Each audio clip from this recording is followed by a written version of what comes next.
বড় নেতা হইছো বাংলাদেশের মতন ৯৬টা দেশের খলিফা হযরত ওমর মেম্বরে বসে নিজের গালে নিজে চড়ায়। ওসমান গনি বলে, আমির আল মুমিনিন, আপনি কি পাগল হয়ে গেলেন? নিজের গালে নিজে চড়াচ্ছেন কেন? ওমর ফারুক বলে, ওসমান, কিছুক্ষণ আগে আমার নফস আমাকে ধোঁকা দিয়েছে, মিন শাররিল ওয়াসওয়াসিল খান্নাস। আমাদের সকলের ভিতরে খান্নাস আছে না নাই? জোরে কান আছে না নাই? এই খান্নাস আমারে কইছে আমি নাকি অর্ধ পৃথিবীর খলিফা। ওসমান গনি বলতেছে, ঠিকই তো কইছে, আপনি তো অর্ধ পৃথিবীর খলিফা। ওমর ফারুক, ওসমান, বর্তমানকে নিয়ে যারা শুধু চিন্তা করে এরা মানুষ না। যারা প্রকৃত মানুষ তাদের চিন্তা করতে হবে অতীতকে নিয়ে, ভবিষ্যৎকে নিয়ে। জোরে কোন কথা ঠিক কিনা? সাবেক সরকার খালি বর্তমান নিয়ে চিন্তা করছে। কি হনুরে, ভবিষ্যতের খবর যদি একটাবার চিন্তা করত তাহলে বাংলাদেশ ছেড়ে পলান লাগতো না। জোরে কথা কন না কেন? পলান লাগতো না। আপনাকে রে এই আদমদিকের নেতারাও যদি ভবিষ্যতের চিন্তা করত তাহলে আজকে বাড়ি ঘর ছেড়ে পলান লাগতো না। জোরে কোন কথা ঠিক কি না? আপনার আবার ভবিষ্যৎ কি? মশান তো ভালোই মারতেছেন। একজন কয়, ভাই মসজিদে ভয় ঢুকি না কেন? কয়, মসজিদের বারান্দাত খাটনি তো, তো খাটনি দেখলে আমার খালি মরার কথা খেয়াল হয়, এদের মসজিদে যাই না ভাই। আয় কত বড় শয়তান রে! মসজিদের খাটনি দেখলে ওর মরার কথা খেয়াল হয়, এই জন্যই মসজিদে যায় না। আমাকে ভবিষ্যৎ কি? ওই খাটনি ওটা কি জন্য বানাতে হতো? এমনি এমনি মশান মারতেছেন ৪ তলা ৫ তলা বাড়ি করে। কি হনু রে, হামাক নামাইকে একটা ভূমিকম্প দিলে তুই নামবো না, তোর বাপ নামবি। জোরে কোন কথা ঠিক কি না? একটু মনোযোগ দিয়ে শুনবেন। আবু বকর চমকে উঠছে, এত বড় নেতা সকালবেলায় আমারে ডাকতেছে। দরজা খোলে, বলে, নেতা খবর কি? আবু জেহেল বলতেছে, তোমার নবী যে পাগল হয়েছে তুমি জানো? আবু জেহেল বলে, আচ্ছা তো নবীর কাছে। নবী কিছুই কয়নি, মনে করছে নেতা কিছু না করলে কর্মী মনে হয় একই। সঙ্গে সঙ্গে আবু বকর চিৎকার করে বলে, আবু জেহেল, যেই কথা একবার বলেছো এ কথা যদি দ্বিতীয়বার, হাতের দিকে তাকান, যে কথা একবার বলেছো এ কথা যদি আর একবার, যে মুখ দিয়ে কইছো ওই টুটি আর থাকবি না। আবু জেহেল কয়, এত নরম কর্মী, মানে নবীর যত কর্মী আছে সাহাবী আছে সবচাইতে নরম হলেন আবু বকর। সবচাইতে নরম কি? কথা কয় না। সবচাইতে গরম হলো হযরত ওমর, সবচাইতে ধনী হলো ওসমান গনি, আর সবচাইতে জ্ঞানী হলেন হযরত আলী। আবু জেহেল বলতেছে, আবু বকর, তুমি নরম মানুষ, এত গরম হয়ে আমার গলা চাইবা ধরার কারণ কি? আবু বকর বলতেছে, আবু জেহেল, নবীর বিরুদ্ধে কথা শোনার পরে কেউ যদি নরম থাকে তাহলে বুঝবে সে মুসলমান নাই, মুনাফিক হয়ে গেছে। আল্লাহ নবীর বিরুদ্ধে কথা শুনলে আপনারা নরম থাকবেন, তাই না? ইন্নাল্লাহা মা সাবিরিন, ধৈর্যশীলদের সঙ্গে আল্লাহ আছে রে। নবীর বিরুদ্ধে বলতেছে আল্লাহই ব্যবস্থা নিবে, আল্লাহই ব্যবস্থা নিবে, আমাকে গন্ডগোল করে লাভ নাই। নবীর বিরুদ্ধে কথা বলে এইটাকে যদি কেউ যদি মনে করেন যে আল্লাহ সবকিছু করবে, আল্লাহ যেরকম ফিলিস্তিনের মুসলমানকে আল্লাহ রক্ষা করবে, ভাই আমাকে করার কি দরকার? আমাকে বাংলাদেশে দরকার নাই, কোরআন নিয়ে কিসের আন্দোলন করা লাগবে? দরকার নাই, সব কিছু আল্লাহ করে, সব আল্লাহ করবে। তাহলে মক্কা বিজয়ের দিনে আল্লাহ নবী কাবা ঘর ঢুকে দেখে ৩৬০টা মূর্তি। ওমর ফারুক বলেন, ইয়া রাসূলুল্লাহ, কাবা আল্লাহর ঘর, সেই ঘরের মধ্যে মূর্তি কেমনে ঢুকলো? আল্লাহ নবী বলেন, ওমর, শুধুমাত্র একটা ছাড়া আর কোনোটাকে আল্লাহ হেফাজত করবে না, শুধুমাত্র একটা। জোরে বলেন, কয়টা? সে একটার নাম কি? আল্লাহর কোরআন। আল্লাহ বলেছেন, ইন্না নাহনু নাযালনা যিকরা ওয়া ইন্না লাহু লাহাফিজুন। কোরআন হেফাজতের দায়িত্ব কার হাতে? এইটারে কেউ কিছু কম বেশি করতে পারবে না। এই কোরআন অনুযায়ী আমাদের চলতে হবে।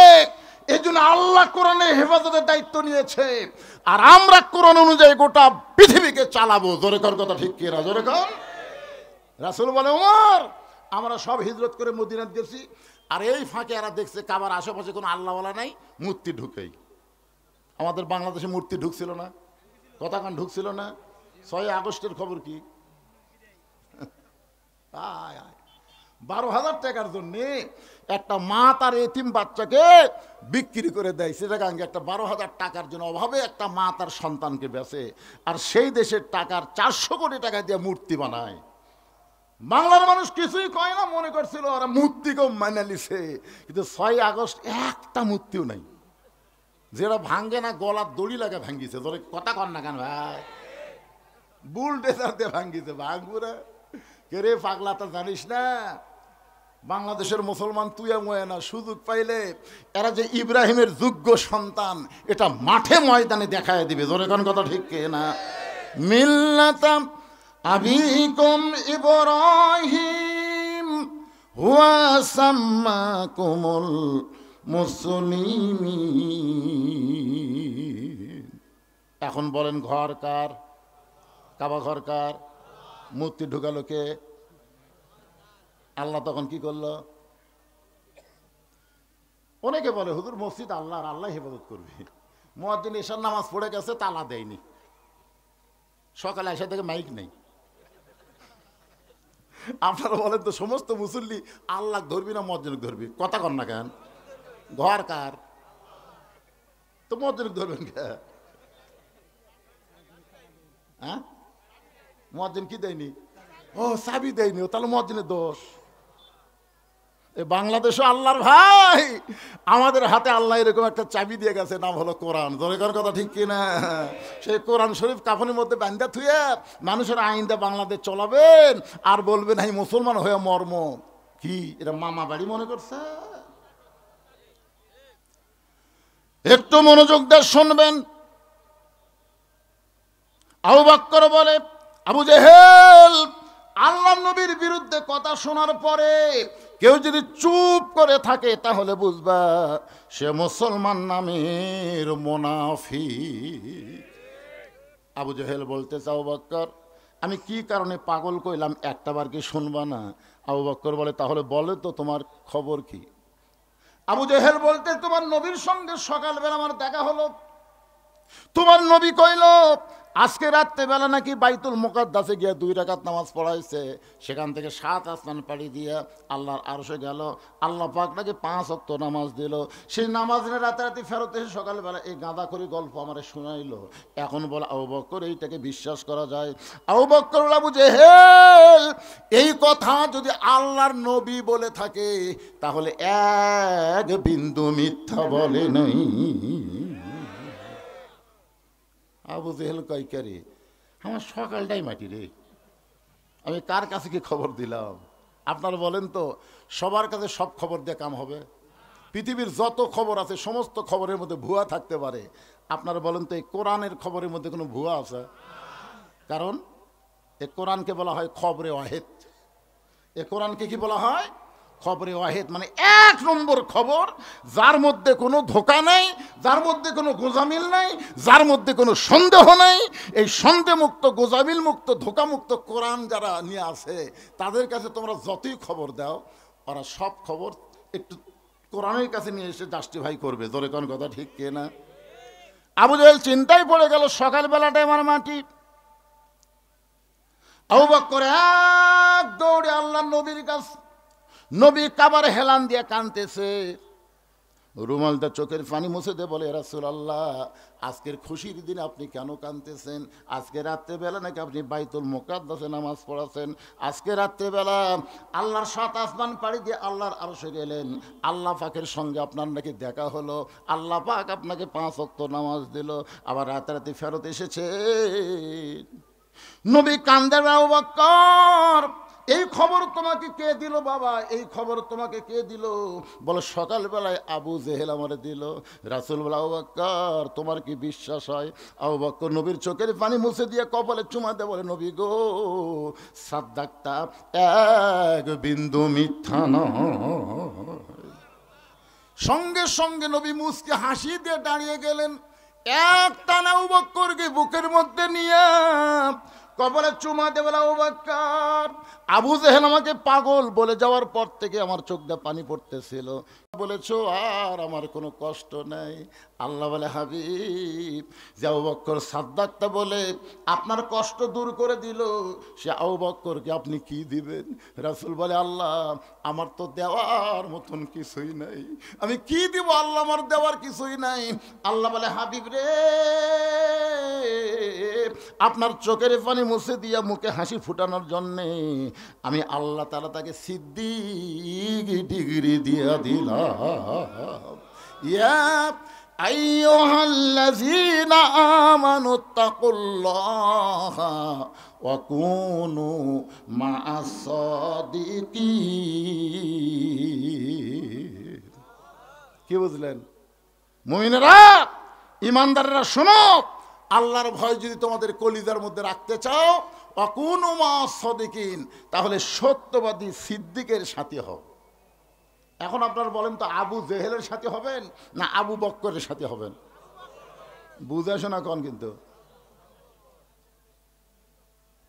আবু জেহেল, আবু জেহেল নামের আগে আবু, তারপরে জেহেল, নামের আগে আবু, তারপরে বকর। একটা বকরের বাপ, একটা মূর্খের বাপ। আপনারা এখন কার সাথে হবেন, আবু জেহেল না আবু বকর? কারা কারা আবু বকরের সাথে হবেন দুই হাত তুলে আমার আল্লাহকে দেখান। লিল্লাহি তাকবীর, হাত নামান। আর কারা কারা আবু জেহেলের সাথে হবেন? আবু জেহেলের এক একটা হাত ওঠেনি। মাশাআল্লাহ। আবু জেহেলের বাড়ির কাছে কিন্তু কাবা, এক ওয়াক্ত নামাজ পড়েনি। আপনাদের মসজিদের পাশেও কিন্তু বাড়ি আছে, আছে না নাই? এখানে আছে না নাই? মসজিদ থেকে আকামত শোনা যায়, তাও আসে না। আপনার বলেন তো, মসজিদের কাছে বাড়ি, নামাজ পড়ে না, ওই কার দল? আর আবু বকরের দল হলে সে তো বাড়িতে থাকতে পারবে না। আজকে ওয়াজের পরে দেখা যাবে যে আপনাদের মসজিদে মুসল্লি বাড়লো না আবু জেহেলের দল বাড়লো। একটু মনোযোগ দিয়ে শুনবেন। চারিদিক থেকে সাহাবীরা আসা শুরু করলেন। সবাই এসে নবীকে বললেন, ইয়া রাসূলুল্লাহ, আজকে রাত্রিবেলায় নাকি আল্লাহর কাছে গেছিলেন। সুবহানাল্লাহ বলেন। ওগো আল্লাহর নবী, আল্লাহ পাক আপনাকে 5 ওয়াক্ত নামাজ দিল, আপনার কাছে আমরা শুনতে চাই 5 ওয়াক্ত নামাজ সম্পর্কে। রাসূল বলেন, সাহাবীরা তোমরা বসো। সমস্ত সাহাবীরা যখন হেরেমের মধ্যে বসে গেলেন, এমন সময় আল্লাহ নবী 5 ওয়াক্ত নামাজ সম্পর্কে আলোচনা করবেন। কয় ওয়াক্ত? জোরে কোন? 5 ওয়াক্ত। এক সাহাবী দাঁড়িয়ে বললেন, হুজুর কিছু বেয়াদবি নেবেন না, আমরা এতদিন জানি আল্লাহু আকবার, আল্লাহ হলেন সবচাইতে বড়। আল্লাহর চাইতে বড় কিছু কোন? আল্লাহর চাইতে বড় কিছু? তাহলে আপনার সাথে যে আল্লাহর মেরাজ হলো, ওই জায়গাটা কত বড়? মানে যে জায়গায় আল্লাহর সাথে আপনার দেখা হলো, সাক্ষাৎ হলো, এই জায়গাটা কত বড়, যেটি আল্লাহ আঁটলো, আপনিও আঁটলেন। আমরা এতদিন জানতাম আল্লাহর চাইতে বড় কিছু নাই, কিন্তু আজকে বুঝতেছি আল্লাহ যে জায়গায় বসে আছে, মানিস তাও আল্লাহ আরশ, আল্লাহ আরশে অধিষ্ঠিত আছেন, সে আরশ বড় না আল্লাহ বড়? আপনাদের কি ধারণা, কোনটা বড়? হ্যাঁ, আমি যে চেয়ারত বসে আছি, এখন যদি আপনারা কোন হুজুরই বড়, তাহলে আঁটলাম কিভাবে? এখন যদি মনে করেন হুজুর দিয়ে খেয়াল করে চেয়ার বড়, কেমনে কইবার? কিন্তু যেটা ঠিক সেটা বলা লাগবে তো। এখন আপনার বলেন সোফা বড় না আমি বড়? এই ক্যাঙ্কার বড় হলাম, তাহলে আঁটলাম কি করে? না সেটা না, এরই মধ্যে আমি যে বসে থাকি আপনাদের সাথে ওয়াজ করতেছি, আপনার যদি বলেন হুজুর আমাকে এত বড় রে, কিন্তু হুজুর যদি বসলে সে জায়গা কত বড়, হুজুর থেকে একটু বড় না হলে কি আঁটে? এক ভাই বলতেছে আপনার মশলা আর আল্লাহর মশলা ভিন্ন, কিন্তু আমরা তো এটি জানবার আছি। জোরে কর কথা ঠিক করে, জানবার আসেনি। এখানে মশলা না, আমরা বিশ্বাস করি আল্লাহর চাইতে বড় কিছু, কিন্তু আল্লাহ তো কোনো একটা জায়গাত আছে না, এটা বিশ্বাস করেন না? আল্লাহকে কোনো জায়গাত নাই, তো যে জায়গাত আল্লাহ আছে সে জায়গা তো অবশ্যই আল্লাহর চাইতে বড় হওয়া লাগবে, তাছাড়া আল্লাহ আটপি কি করে? আল্লাহ রাসূল বলেন, এজলেস বসো, তোমার প্রশ্নের উত্তর দেওয়া হবে। ওমর ফারুক বলেন, এ রাসূলুল্লাহ, এই 5 ওয়াক্ত নামাজ সম্পর্কে একটু আমাদের বলেন। রাসূল বলেন ফজরের ফরজ হলো 2 রাকাত, সূর্য উদয়ের আগে পড়া লাগবে। ওই ফজরের ফরজের সালাম ফিরানোর পরে আর কোনো সুন্নত নফল নাই। ফজর নামাজের সালাম ফেরানোর পরে সূর্য উদয় হওয়ার আগে আর কোনো সুন্নত নফল। সূর্য যখন পশ্চিম দিকে হেলে যাবে এমন সময় 4 রাকাত নামাজ জামাতের সঙ্গে আদায় করা লাগবে। ওই নামাজটা হলো জোহরের নামাজ। সূর্যের পাওয়ার যখন কমে যাবে এমন সময় 4 রাকাত নামাজ জামাত আদায় করা লাগবে। ওই নামাজটা হলো আসরের নামাজ। সূর্য অস্ত যাবে, অল্প সময়ের মধ্যে গল্প শেষ করা লাগবে। 3 রাকাত নামাজ, ওই নামাজটা হলো মাগরিবের নামাজ। রাতটা যখন গাঢ় হবে অন্তত অন্ধকারের মধ্যে নিজের অঙ্গ প্রত্যঙ্গ নিজেও ঠিক মতো দেখতে পাবেন না, এমন সময় যে নামাজটা হবে 4 রাকাত ফরজ জামাতের সঙ্গে, ওই নামাজটাই হলো এশার নামাজ। তাহলে সর্বসাকল্যে কয় ওয়াক্ত? এক বক্তা ওয়াজ করতে বলতেছে আল্লাহর সাথে মোবাইলে যদি যোগাযোগ করবার চান তাহলে আমার কাছে নম্বর আছে। প্রত্যেকটা শ্রোতা কয় কে রে, আল্লাহর সাথে মোবাইলে যোগাযোগ করলে বক্তার কাছে নম্বর আছে? বক্তা অন্য লাইনে ওয়াজ করে আর নম্বর কয় না। শেষে হুজুর কি ফাজলাম ওয়াজ করছেন, আল্লাহর সাথে যোগাযোগ করার নম্বর আছে? কয় আছে তো, 24434। হুজুর 24434 মানে ফজরের 2 রাকাত, জোহরের 4, আসরের 4, মাগরিবের 3, এশার 4। এই 5 ওয়াক্ত নামাজ পড়ো। আসসালাতু মিরাজুল মুমিনিন, মুমিনদের জন্য নামাজ হচ্ছে মেরাজ। নামাজের মাধ্যমেই মুমিনরা আল্লাহর সঙ্গে যোগাযোগ রাখতে পারবে। জোরে কোন সুবহানাল্লাহ। খুব খেয়াল করবেন, ওমর ফারুক বলতেছে রাসূলুল্লাহ হুজুর আপনি যদি বলেন তাহলে আমি প্রশ্ন করতে পারি, যদি আপনি বলার সুযোগ দেন তৌফিক দেন। রাসূল বলেন ওমর কি প্রশ্ন করবা? বলে ফজরের ফরজ 2 রাকাত জোর, জোহরের ফরজ 4 রাকাত জোর, আসরের ফরজ 4 রাকাত জোর, এশার ফরজ 4 রাকাত জোর, কিন্তু মাগরিবের ফরজ 3 রাকাত বেজোর হওয়ার পিছনে কারণ কি? কারণ 5 ওয়াক্ত নামাজে সবই জোর হলে ভালো হয়, সবই জোর, কিন্তু এই মাগরিব 3 রাকাত হলো কেন? প্রশ্ন। এখনো তো নামাজ শুরু হয়নি, বুঝলেন? কেবল প্রশ্ন হচ্ছে। নামাজ সম্পর্কে ওয়াজ করবে রাসূল, আর সাহাবীদের মধ্যে এরকম একটু কথা হচ্ছে আর কি।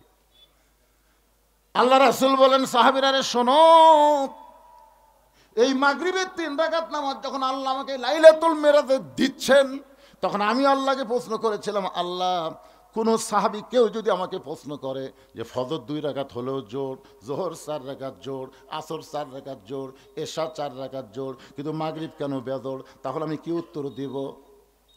আল্লাহ বলেন হাবিব আপনার উপর যেই কোরআন আমি নাজিল করেছি, যেই কোরআন আমি নাজিল করেছি, কোরআনের মধ্যে একজন নবী আছে, সেই নবীর নাম হলো ইয়াকুব নবী। জোরে বলেন কোন নবী? নাম শুনছেন? ইয়াকুব নবী বাস করিতেন কেনানে, সবার চাইতে ভালোবাসতেন ইউসুফকে। এ গান গাইলে কি গুনাহ হবে? মাঝে মাঝে 2-1টা গান টান না হলে কীরকম হয়? কন না, সবাই একটু হোঁ করে খন, না পারলে হোঁ করেন বারে। ইয়াকুব নবী বাস করিতেন কেনানে, সবার চাইতে ভালোবাসতেন ইউসুফকে। ইয়াকুব নবী নির্জনে বসে আল্লাহর কাছে বলতেছেন, আল্লাহ আমার 12টা সন্তান, সর্বসাকুল্য আমার সন্তান হলো 12টা, 2টা সন্তান এত ভালো আর 10টা এত খারাপ কেন হলো? সর্বসাকুল্যের সন্তান কয়টা? 12টা। ধরে কোন কয়টা? তো 2টা সন্তান এত ভালো, বনিয়ামিন আর ইউসুফ এত ভালো, আর এই 10টা এত খারাপ কেন হলো? আল্লাহ বলে ইউসুফ সন্তান ভালো মন্দ হওয়ার পিছনে তোমার কোনো দায়িত্ব নেই। তোমার বউ কয়টা? আল্লাহ আপনি জানেন না, আমার 2 বউ। আল্লাহ কয় তোমার যে বউ ভালো, সে বউয়ের পেট থেকে যে 2টা সন্তান আছে, এই 2 সন্তান ভালো, আর তোমার যে বউ খারাপ, ওর পেটের থেকে যে 10টা মাল বাড়াছে, এরা হলো। এই জন্য ভাইজান ভাবিয়া করিও কাজ, করিয়া ভাবিও না, যাকে তাকে বিয়ে করবেন না। বিয়ে করার আগে চিন্তা করা লাগবে যে এটা আমার বউ হলে এর ভিতর থেকে যে সন্তানগুলো আসবে, এই সন্তানগুলো কেমন হবে। একটু চিন্তা ভাবনা করার দরকার আছে না? না, আপনারা তো বিয়ার পরে ভাবেন, বিয়ার পরে ভাবে কাম হবে না, তো আগেই ভাবা লাগবে। একজন নেপোলিয়ান বলেছে, ভালো একটা সন্তান যদি চাও তাহলে ভালো একটা মায়ের দরকার। বলে বলেন কিসের দরকার? ভালো একটা মায়ের দরকার। ইয়াকুব নবী 2টা বিয়ে করেছিলেন, একটা বউ ভালো বলে তার পেট থেকে 2টা সন্তান জন্ম নিয়েছে। সন্তান 2টা ভালো, একটা নাম হলো বনিয়ামিন, একটা নাম হলো ইউসুফ। আর 10টা সন্তান অন্য বইয়ের পেট থেকে হয়েছে, সন্তান 10টা খারাপ। আমার মায়েরা যারা পর্দার অন্তর আছেন, অনেকক্ষণ হলে আপনার চিন্তা করতেছেন হুজুরকে আমরা শুনতেছি, কিন্তু হুজুর তো পর্দার কোনো কথা বলতেছে না। আল্লাহ কোরআনে বলেন, অকরনা ফি বুয়ুতিকুন্না ওয়ালা তাবাররাজনা তাবাররুজাল জাহিলিয়াতিল উলা। আমি পর্দার ওয়াজ যত করি কাম নাই, কোনো লাভ হবে না। পর্দা ওয়াজ করলে মেয়েরা পর্দা নিশে হবে না, পর্দাকে আইন হিসাবে সমাজে চালু করতে হবে। ধরে কোন কথা ঠিক কিনা? পর্দা না মানলে কি হবে? বহু ওয়াজ করলাম, কিন্তু কাম হচ্ছে না। তো ঘরের মধ্যে শুটকি মাছ রাখছে, বিড়ালকে দাওয়াত দেওয়া লাগবে। যদি ঘরে শুটকি মাছ আছে, বিড়াল তোমার দাওয়াত দেওয়া লাগবে না। বিড়ালের নাকের সঙ্গে চলে আসতেছে, এসে দেখে দরজা খোলা। দরজা খোলা দেখে বিড়াল ঘরের মধ্যে ঢুকে থেকে খাটের তলে পাতিলে শুটকি আছে, তার উপর ঢাকনা নেই। আপনার বলেন তো বিড়াল কি বিসমিল্লার টাইম পাবি? ওই বিসমিল্লা ছাড়াই সমানে শুটকি খায়। ঘরের মালিক খসর খস শব্দ পাই, কে রে আমার শুটকি কে খায়? সাথে বিড়াল হায় হায় 2000 টাকা কেজি শুটকি বিড়াল খাচ্ছে, পিছন থেকে খপ করে ধরছে, এই বিড়াল আমার শুটকি তুই খাস, পুনরায় যদি শুটকি খাস তোকে 20টা ব্যাত মারবো। একটা ব্যাত মারলে বিড়াল মরবি, কিন্তু 20টা ব্যাতের আইন দিয়ে বিড়ালকে ছাইড়া দিছে, কিন্তু দরজা জানলা আগের মতোই খোলা থছে। আপনার বলেন তো 20টা ব্যাতের কথা বিড়ালের খেল থাকবি? আজকে সরকার যতই আইন করুক, ধর্ষণ করলে মৃত্যুদণ্ড, অ্যাসিড মারলে মৃত্যুদণ্ড, এ করলে এই দণ্ড, যতই আইন করুক, কোন আইন দিয়ে সমাজের নারীদের নিরাপত্তা দিবার পারবে না। নারীদের নিরাপত্তা দিবার গেলে দরজা জানলা বন্ধ করে শুটকি যেমন হেফাজত করা লাগবে, মেয়েদেরকে পর্দার আইন বলবৎ করে মেয়েদেরকে হেফাজত করা দরকার। জোরে কোন কথা ঠিক কিনা? ফাতেমার ওয়াজ কম করছি আমি, ইউটিউবে গিয়ে দেখেন, আমার মতন মেয়েদের জন্য এত ওয়াজ কোনো বক্তা করেনি। যত ওয়াজ আমি করছি, ফাতেমার ওয়াজ, হায় হায় কি ওয়াজ রে! কিন্তু যা আসলো তাই। আজকেও দেখলাম, এর আগেও কেশরটা আসছি, আজকেও আছে, আজকের দিকে আর বেশি ব্যাপারটা। আগে তো দেখে নাক ঢাকা দৌড় মারতেছিল, আজকে দেখে আর কাছে আসতেছে, হায় হায় কাছে এসে এটাই বুঝলি রে, মাথা নষ্ট ভাই যান। তার মানে বোঝা গেল, মেয়েদেরকে যদি ভালো করতে চান, ওয়াজ দিয়ে ভালো করা যাবে না, পর্দার আইন চালু করতে হবে বাংলাদেশে। জোরে কোন কথা ঠিক কথা বলেন। 10টা সন্তান রক্ত মাখা জামা নিয়ে ইয়াকুব নবীর সামনে দাঁড়ায় বলতেছে, বাবা বহু চেষ্টা করলাম, ইউসুফকে আমরা বাঘের হাত থেকে বাঁচাবার পারলাম না, তবে ইউসুফকে না বাঁচাইলে কি হবে বাবা, এই জামা আমরা রক্ষা করছি। আচ্ছা বলেন তো কথাটা কেমন লাগলো? যে বহু চেষ্টা করলাম, ইউসুফকে বাঘের হাত থেকে আমরা বাঁচাবার পারলাম না, কিন্তু আমরা জামা বাঁচাছি। ইয়াকুব নবী বুঝলেন যে এটা একটা ষড়যন্ত্র চলতেছে।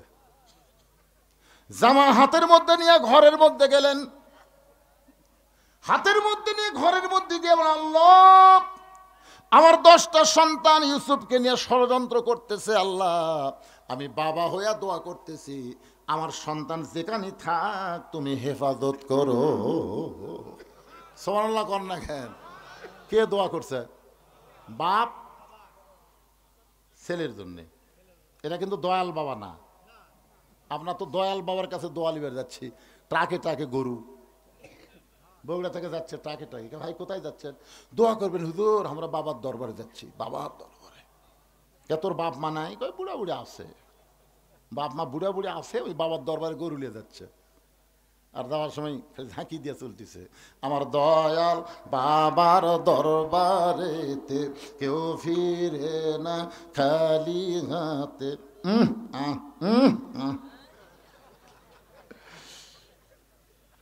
আপনারা বলেন তো, নিজের বাপ মাকে বুড়া বুড়ি কয়া বাবার দরবারে গরুলিয়া যায়, এরা কি আসলেই ভালো না যাওরা? কথা বলেন।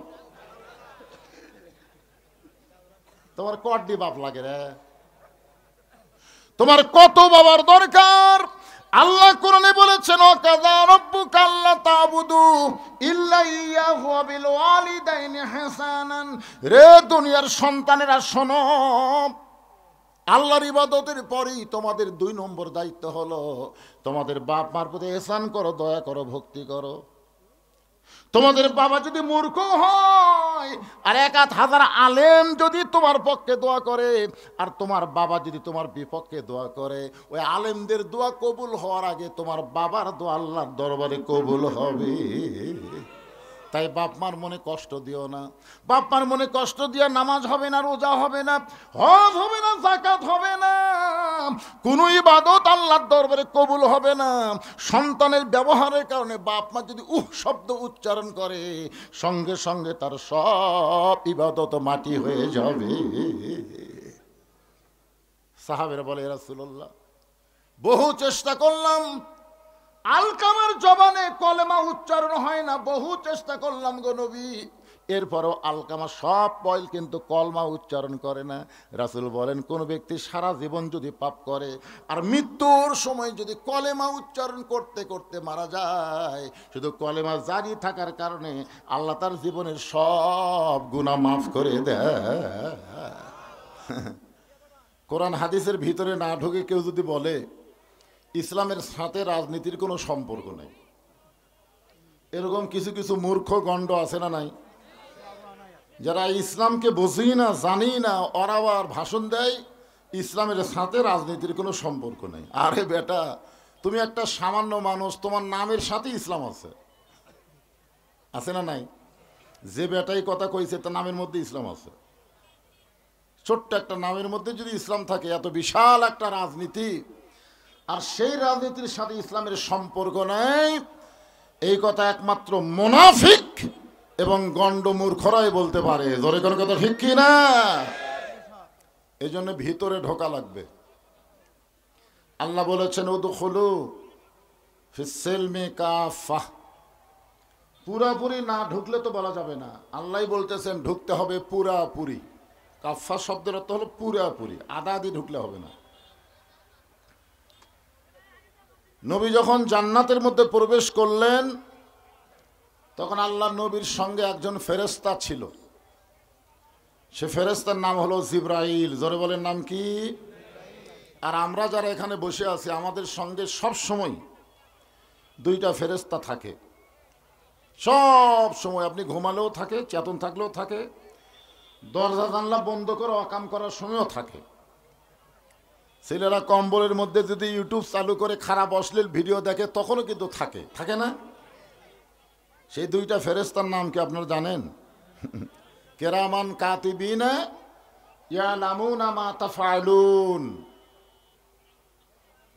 সব সময় আমাদের সঙ্গে আছে, অথচ আমরা অনেক সময় গল্প করছি, এমন গোপনে করলাম কেউ দেখেনি, এরকম বলি কি বলি না? হায় হায়, এমন গোপনে কাম করছি, দরজা জানলা বন্ধ করে, কেউ দেখেনি। তখন তুই ফেরেশতাকে, আল্লাহ এরা যে বলতেছে কেউ দেখেনি, তো আমরা কি ঘুম পারছি? বিশ্বাস করতে হবে, কেউ না দেখলেও আল্লাহ দেখতেছে, কেউ না লিখলেও তোমার কাঁধের 2 ফেরেশতা লিখতেছে। যেরকম ঠিক কি না? তোমার 2 কাঁধে 2 মোহরি লিখিতেছেন ডায়েরি। খালি এই বিশ্বাসটা যদি আমাদের অন্তরে থাকে, আমরা যা করব সব লিপিবদ্ধ হচ্ছে। এবং হাসরের ময়দানে আল্লাহ বলবেন, ইকরা কিতাবাকা, তোমার কিতাব তুমি পড়ো। তুমি কি করছো?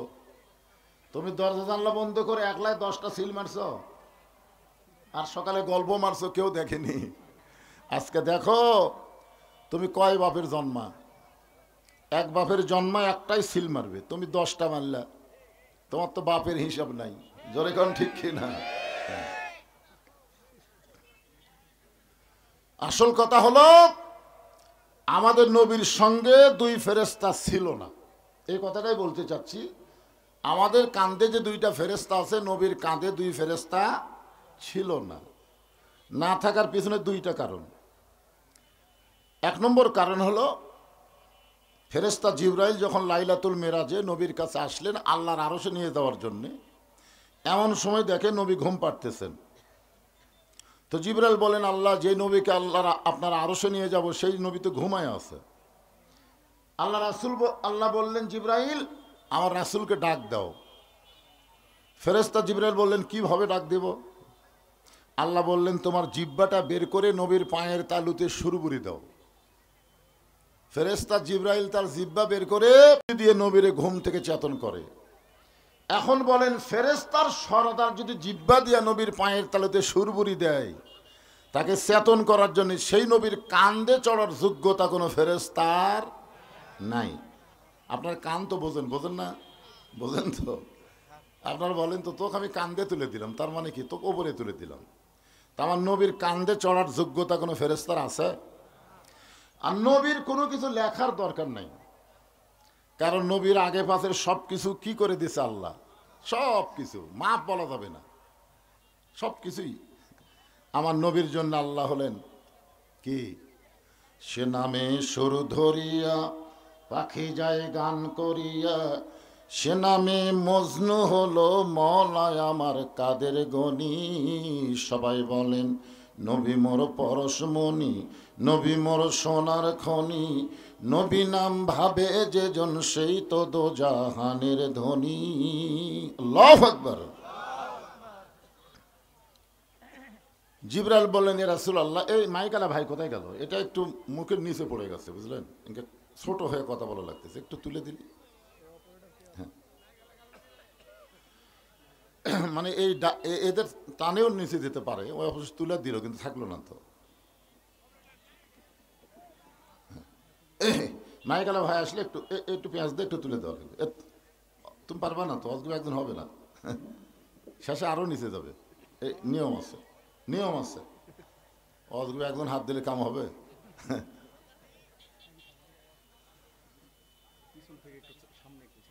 জায়গাটাই ছোট হয়েছে। পাশে একটা মাহফিল করলাম আমি কিছুদিন আগে, মঠপুকুর, দেখলেন আপনি গেছিলেন কেউ? মঠপুকুর, হ্যাঁ, বিশাল প্যান্ডেল, তারপরেও জায়গা হয় না।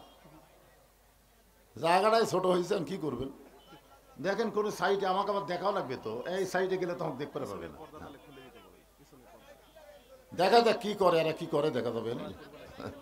এই সাইডে যারা দাঁড়ায় আছেন আপনারা বসেন, বসেন, সবাই বসেন, আল্লাহর রাস্তায় বসেন।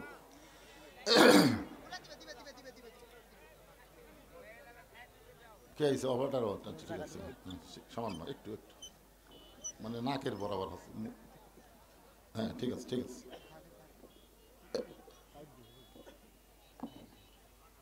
আমার তো ডেবে গেল রে, কি হল? সবাই একটু জিকির করেন, লা ইলাহা ইল্লাল্লাহ, লা ইলাহা। আল্লাহর জিকির করতে শরম নাই। লা ইলাহা ইল্লাল্লাহ, লা ইলাহা।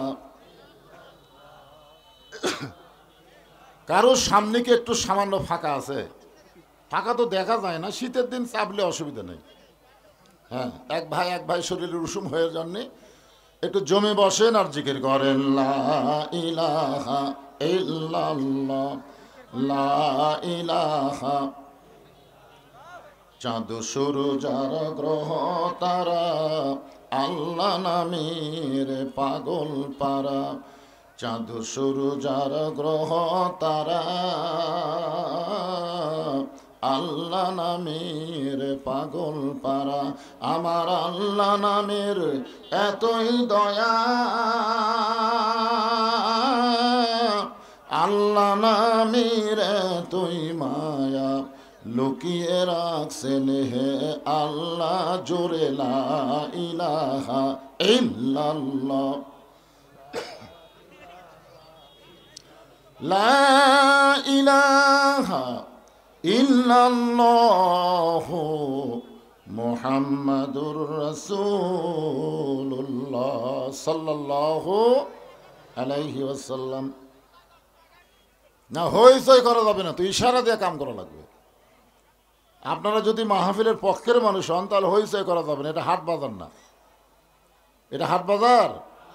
এখানে অসংখ্য ফেরেশতাকে আল্লাহ আজকে প্রেরণ করেছেন শুধুমাত্র আপনাদেরকে পরিদর্শন করার জন্য। আল ইনসান আশরাফুল মখলুকাত, মুখলুকাতের ভিতরে মানুষ হলো সবচাইতে ভদ্র জাত। ভদ্র মানুষ চিল্লাচিল্লি করে? হ্যাঁ, ইশারা দিয়ে কাম করবেন, ইশারা দিয়ে। ফেরেশতা জিবরাইল বললেন, হে রাসূলুল্লাহ, আপনি যদি জান্নাত থেকে বের না হন, আল্লাহ আপনাকে জান্নাত থেকে বের করে দিবে না। এ কথা কার? আল্লাহর। আল্লাহ কোরআনে বলেন, সালামুন আলাইকুম তিবতুম ফাদখুলুহা খালিদিন। কেউ যদি একবারে জান্নাতে প্রবেশ করে, আল্লাহ বলেছেন খালিদিন, মানে চিরস্থায়ী ভাবে আল্লাহ তাকে জান্নাত দিয়ে দেয়। এখন অনেকে আবার এখানে পেঁয়াজ খুঁজবে, পেঁয়াজ। তাহলে আদম আলাইহিস সালামকে আল্লাহ জান্নাতে রাখার পরে বাইর করে দিলেন কেন? আদম আলাইহিস সালামকে জান্নাতে গেছিলেন ইবাদতের আগে না ইবাদতের পরে? কোন তো আগে না পরে? আল্লাহ কোরআনে সত্য করে দিয়েছেন, জান্নাতের মধ্যে ঢুকতে গেলে ফাদখুলি ফি ইবাদি ওয়াদখুলি জান্নাতি। যে আল্লাহর দাসত্বে নিজকে আবদ্ধ করে নিল, আল্লাহর বান্দা হলো, গোলাম হলো, ও যেন জান্নাতের মধ্যেই প্রবেশ করলো। বলেন সুবহানাল্লাহ। তাহলে জান্নাতে ইবাদত করার আগে আল্লাহ তাআলা আদমকে রাখছিলেন, ইবাদতের আগেই। জান্নাতে রাখার পরে আল্লাহ একটা ইবাদত দিলেন। আপনাদের এত ভালো ভাগ্য যে মাহফিলটা হলো মেরাজের রজনীতে। সুবহানাল্লাহ। এই জন্য একটু মনোযোগ দিয়ে কথাগুলো খেয়াল করে শুনতে হবে। তাহলে জান্নাতে আল্লাহ আদমকে রাখছিলেন ইবাদত করার আগে। এটা কি আল্লাহ রাখার জন্য রাখছিলেন না বার করার জন্য?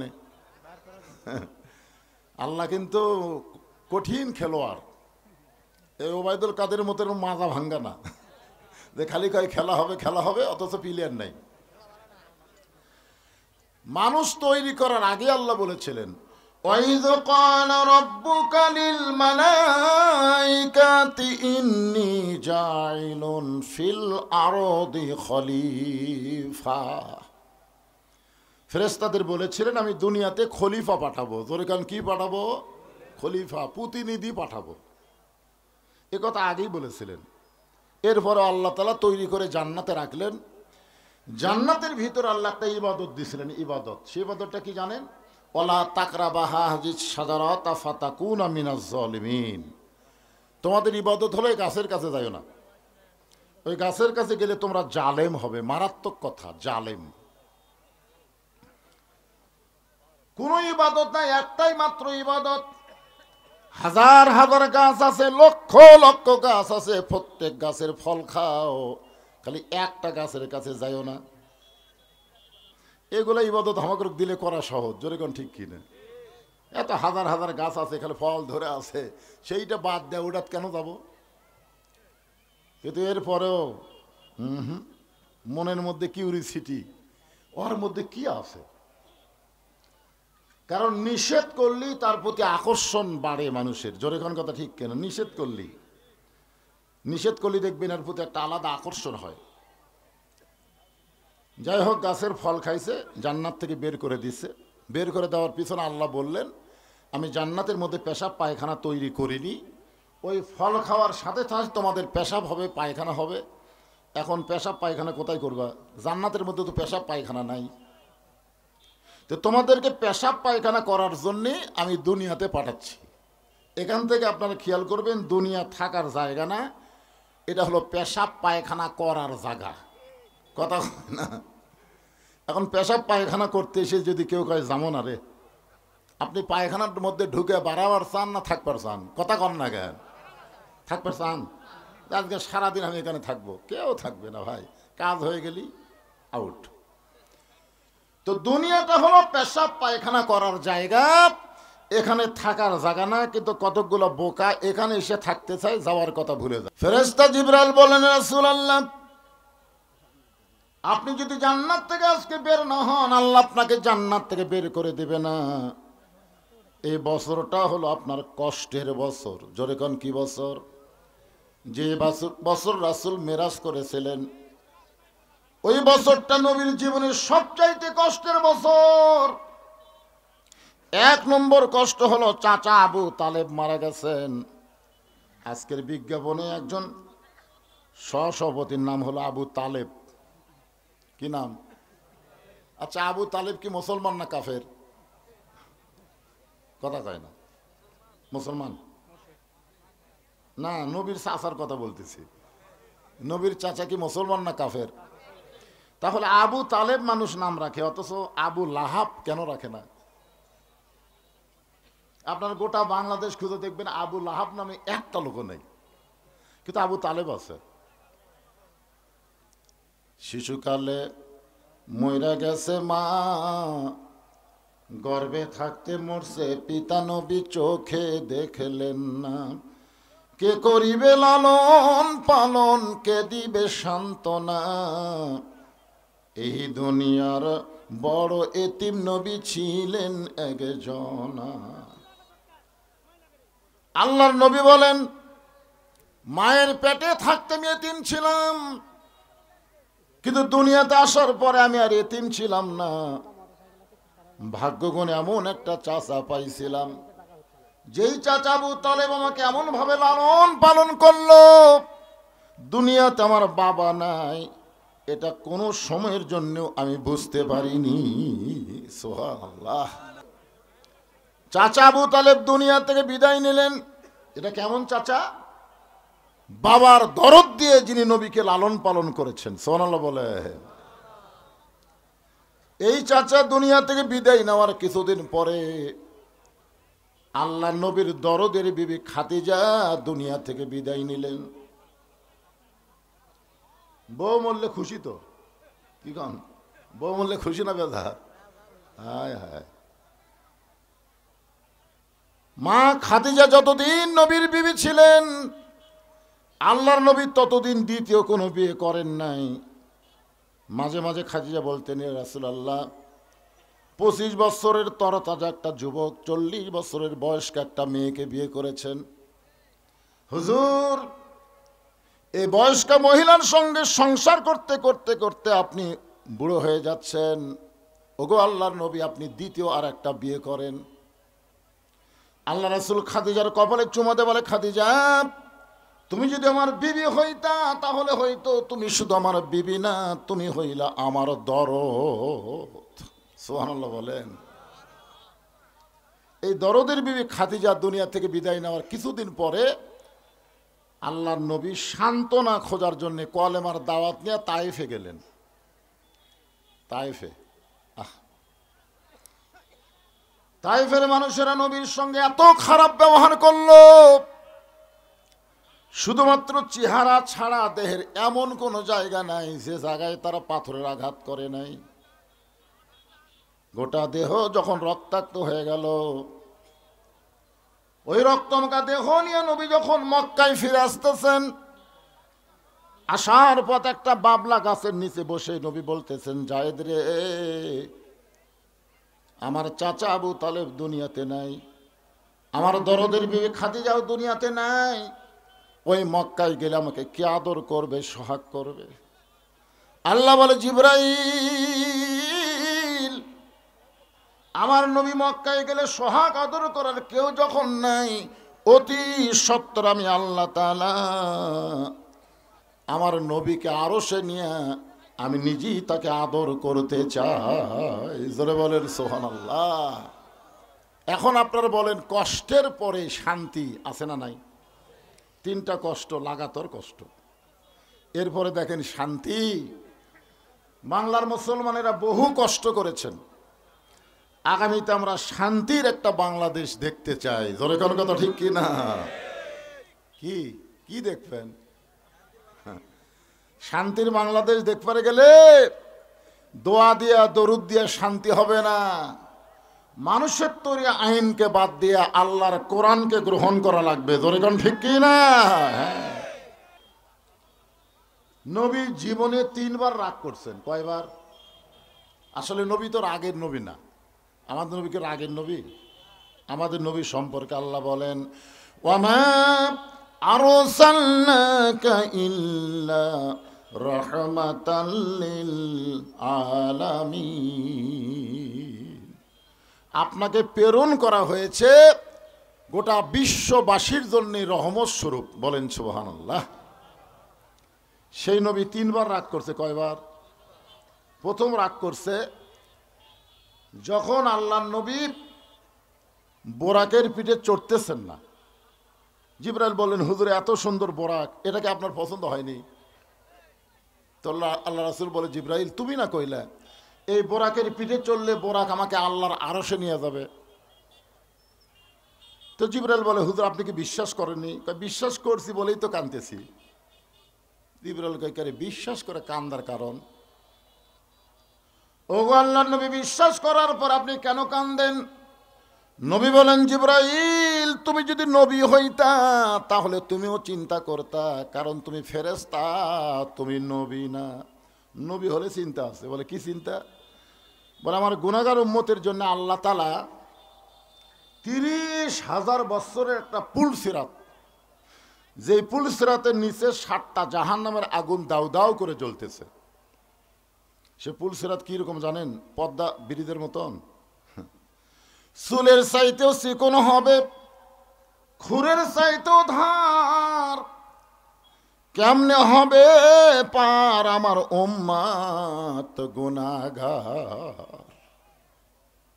এমন করে একটা বোরাক যদি আল্লাহ পুল সিরাতের কিনারায় আমার উম্মতের জন্য বাজেট করত, আমি নবী খুশি হইয়া বোরাকের পিঠে চড়তাম।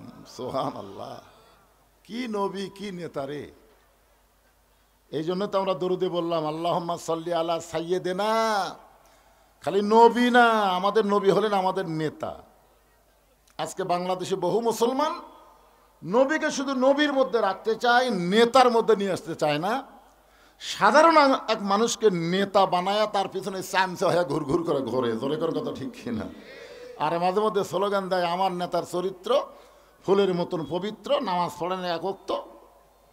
এগুলার নেতা, এগুলার নেতা না, এরা লেতা লেতা। ওদের পুরানা কাপড় যখন হারকিন মুছত তখন বলতো লেতা দিয়ে হারকিন মুস, লেতা।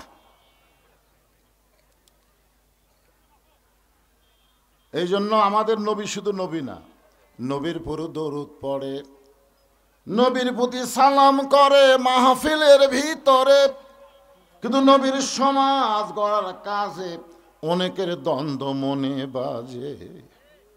নবীকে আর সমাজেতে সাজে? নবী থাকবে মসজিদের ভিতরে, নবী থাকবে মাদ্রাসার ভিতরে। আজকে বাংলাদেশের কিছু কিছু নেতার মাথা পাগল হয়ে গেছে, আমাদেরকে আলেমদেরকে ধর্মের নামে ব্যবসায়ী বলতেছে। বাজানগোদের মাথা নষ্ট হয়ে গেছে। জোরে কোন কথা ঠিক কিনা?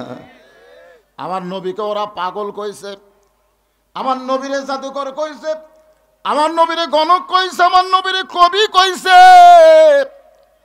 এত কথা যদি নবীকে বলে থাকে তাহলে আলেমদেরকেও ওই জাতীয় মানুষেরাই বলবে। জোরে কোন কথা ঠিক কিনা? নবীর প্রতি দরুদ পড়ে, নবীরে সালাম করে, কিন্তু নবীকে নেতা হিসাবে মানবার চায় না। অন্য কাউরে নেতা মানবেন? আল্লাহ কোরআনে বলেন, লাকাদ কানা লাকুম ফি রাসূলিল্লাহি উসওয়াতুন হাসানাহ। সফলতা যদি অর্জন করতে চাও তাহলে বিশ্ব নবীকে তোমাদের আদর্শের নেতা হিসাবে গ্রহণ করে নাও। এখন একটা স্লোগান দেওয়া লাগবে। আমি যে বলবো আমার নেতা তোমার নেতা, সকলেই বলবেন বিশ্ব নবী মোস্তফা। বলতে পারবেন না? আমার নেতা তোমার নেতা হলো না। আপনারা এত ছোট গলায় স্লোগান দিলেন কেন? আমাদের নবী কি ছোট নবী নাকি? কত বড় নবী কিছুক্ষণ পরেই বুঝবার পারবেন ভাইরাম। ফেরেশতা জিবরাইল বলেন, রাসূলুল্লাহ আমার মনে হয় এই চাওয়া আল্লাহ আপনার কবুল করবে না। কোন নবীর জন্য আল্লাহ বোরাক বানায় নাই, শুধুমাত্র আপনার জন্য তৈরি করেছে। আর আপনি সেই বোরাকের জন্য গুনাহগার উম্মতের বাজেট চাচ্ছেন। আমার মনে হয় এটা বেশি হয়ে গেল। এটা কি হলো? সর্বপ্রথম নবী রাগ করে বললেন, জিবরাইল তোমার আল্লাহকে বলো ঠেকা আমার না, ঠেকা হলো তোমার আল্লাহ। এটা কি জাতা রাখ? আমার আল্লাহকে বলার কথা কয়নি, তোমার আল্লাহ। তোমার আল্লাহ বলো ঠেকা আমার না, ঠেকা হলো তোমার আল্লাহর। আমি কোনোদিনও আল্লাহর আরশে যাবার চাইনি, আমার ঠেকাও পড়েনি। আমি কোনোদিনও যাবার চাইনি, আমি কোনোদিন মনের মধ্যেও কল্পনা করিনি, মোনাজাতেও কইনি। তো আল্লাহ বোরাক পাঠাইছে আমার নিয়ে যাওয়ার জন্যে, আমি যাব না। যতক্ষণ পর্যন্ত আমার গুনাহগার উম্মতের জন্য এমন করে একটা বোরাক যদি বাজেট না হয়, আমি নবী বোরাকের পিঠে চড়বই না। কিতাবের মধ্যে আছে তিনবার নবী বললেন চড়বই না, চড়বই না, চড়বই না। সঙ্গে সঙ্গে আল্লাহ ডাকতে বলে, জিবরাইল আমার দোস্তকে বলো আমি লা ইলাহা ইল্লাল্লাহ বসে আছি ওই মুহাম্মদ রাসূলের আশায়। আজকে যানবাহন ফেরত দিলে আমি আল্লাহ বড় কষ্ট পাই। রে জিবরাইল, আমি আল্লাহ আমার নবীকে যেমন ভালোবাসি, আমার নবী তার চাইতে তার উম্মতকে বেশি ভালোবাসে। কি দয়ার নবী আমরা পাইছি ভাই। এমন করে একটা বোরাক তার উম্মতের জন্য আমি আল্লাহ বাজেট করে দিলাম। এটা হলো নবীর জীবনের প্রথম রাগ। 2 নম্বর রাগ হলো জান্নাতের ভিতরে। সুবহানাল্লাহ কোন জিবরাইল বলতেছে, হুজুর আপনি যদি জান্নাত থেকে বের না হন আল্লাহ বার করে দিবে না। নবী ডাকতে বলে, জিবরাইল আমি নবী আমার জন্য না, আমি নবী হলাম আমার উম্মতের জন্য। আমি নবী হলাম আমার উম্মতের জন্য। কার জন্যে? আচ্ছা নবী কি নবীর জন্য না আমাদের জন্য? কথা বলেন তো। একবার হযরত বেলাল আল্লাহ নবীকে বললেন, ইয়া রাসূলুল্লাহ মানুষ কবরে গেলে 3টা প্রশ্ন করবে। আমরা কবরে গেলে প্রশ্ন হবে কয়টা? 3টা। আপনি যখন কবরে যাবেন তখন কয় প্রশ্ন করবে? 3টা করবে। তো নবী বলতেছে, বেলাল তোমার কি মনে হয়? বেলাল বলতেছে, হুজুর আমার মনে হয় আপনাকে 2টা করবে। আমার নবীও এই প্রশ্ন আপনাকে করবে না, কারণ আপনি তো নবী। আল্লাহ রাসূল আফসোস করে বললেন, দেখো তোমাদের ভাগ্য কত ভালো, তোমাদের নবী আছে, আর আমার ভাগ্য কত খারাপ, আমার নবী নাই। নবী থাকলে কি হয়? আছেন আমার মুক্তার, আছেন আমার ব্যারিস্টার, শেষ বিচারের হাইকোর্টেতে তিনি আমায় করবেন পার। আমরা পাপী রাসূল জাবিন্দার। আল্লাহ নবী বলেছেন আমার উম্মতেরা শুধু ঈমান নিয়ে কবরে আসবে। তাদের আমল নামায় যদি কোনো আমল নাও থাকে, শুধুমাত্র ঈমানের খাতিরে আমি রাসূল তার পক্ষে ওকালতি করে ব্যারিস্টারি করে তাকে সুপারিশ করে জান্নাতে পৌঁছায় দিব। তাহলে আমাদের নবী শুধু আমাদের নবী না, আমাদের উকিল। ধরে কেন আমাদের কি? আমাদের উকিল, আমাদের ব্যারিস্টার। আল্লাহ যখন হাকিম হয়ে আমাদেরকে আসামি বানায় বিচার শুরু করবেন, ওই সময় নবী উকিল হয়ে ব্যারিস্টার হয়ে আমাদেরকে সুপারিশ করে জান্নাতে পৌঁছায় দিবেন। আল্লাহ নবী ছোট্ট করে একটা কথা বললেন, ছোট্ট করে, আপনারা বুঝা পারেন ভালো, না বুঝলে আরো ভালো। সে কথাটা হলো, আমি যদি কবরে না যাই তাহলে আমাকে কেমনে প্রশ্ন করবে? এখন তো অনেকেই বলে নবী কবরে আছে, অনেকেই বলে ইসলামের আলো জ্বলায়া দিয়া নবী ঘুমায়া আসেন সোনার মদিনায়। কেউ কি বলতে পারবেন যে ইসলামের পতাকা উড়াইয়া দিয়া নবী ময়রা আছেন সোনার মদিনায়? এ কথা বলতে পারবেন? ময়রা আছে? ময়রা আছে? ঘুমায় আছে, না হয় শুয়ে আছে, এইটুকু বলতে পারবেন। শুয়ে আছে না ঘুমায় আছে, কিন্তু মরে আছে এ কথা বলা যাবে না। যারা মরে তাদের জন্য কবর হয় ভাই। নবীর উম্মতেরা ছোট্ট একটা কথা কইলাম, পরে চিন্তা করবেন। যেটা বলতেছিলাম, আল্লাহর নবী 5 ওয়াক্ত নামাজ নিয়ে আজকের রজনীতে ফিরে আসলেন আবার দুনিয়ায়। সর্বপ্রথম 5 ওয়াক্তের মধ্যে সূর্য উদয়ের আগে 2 রাকাত ফরজ নামাজ আমরা জামাতের সঙ্গে আদায় করি। এই নামাজটা হলো ফজরের নামাজ। জোরে বলেন কোন নামাজ? 5 ওয়াক্ত নামাজের মধ্যে সবচাইতে কঠিন, বিশেষ করে এই শীতের দিনে খুবই কঠিন, ঠিক না?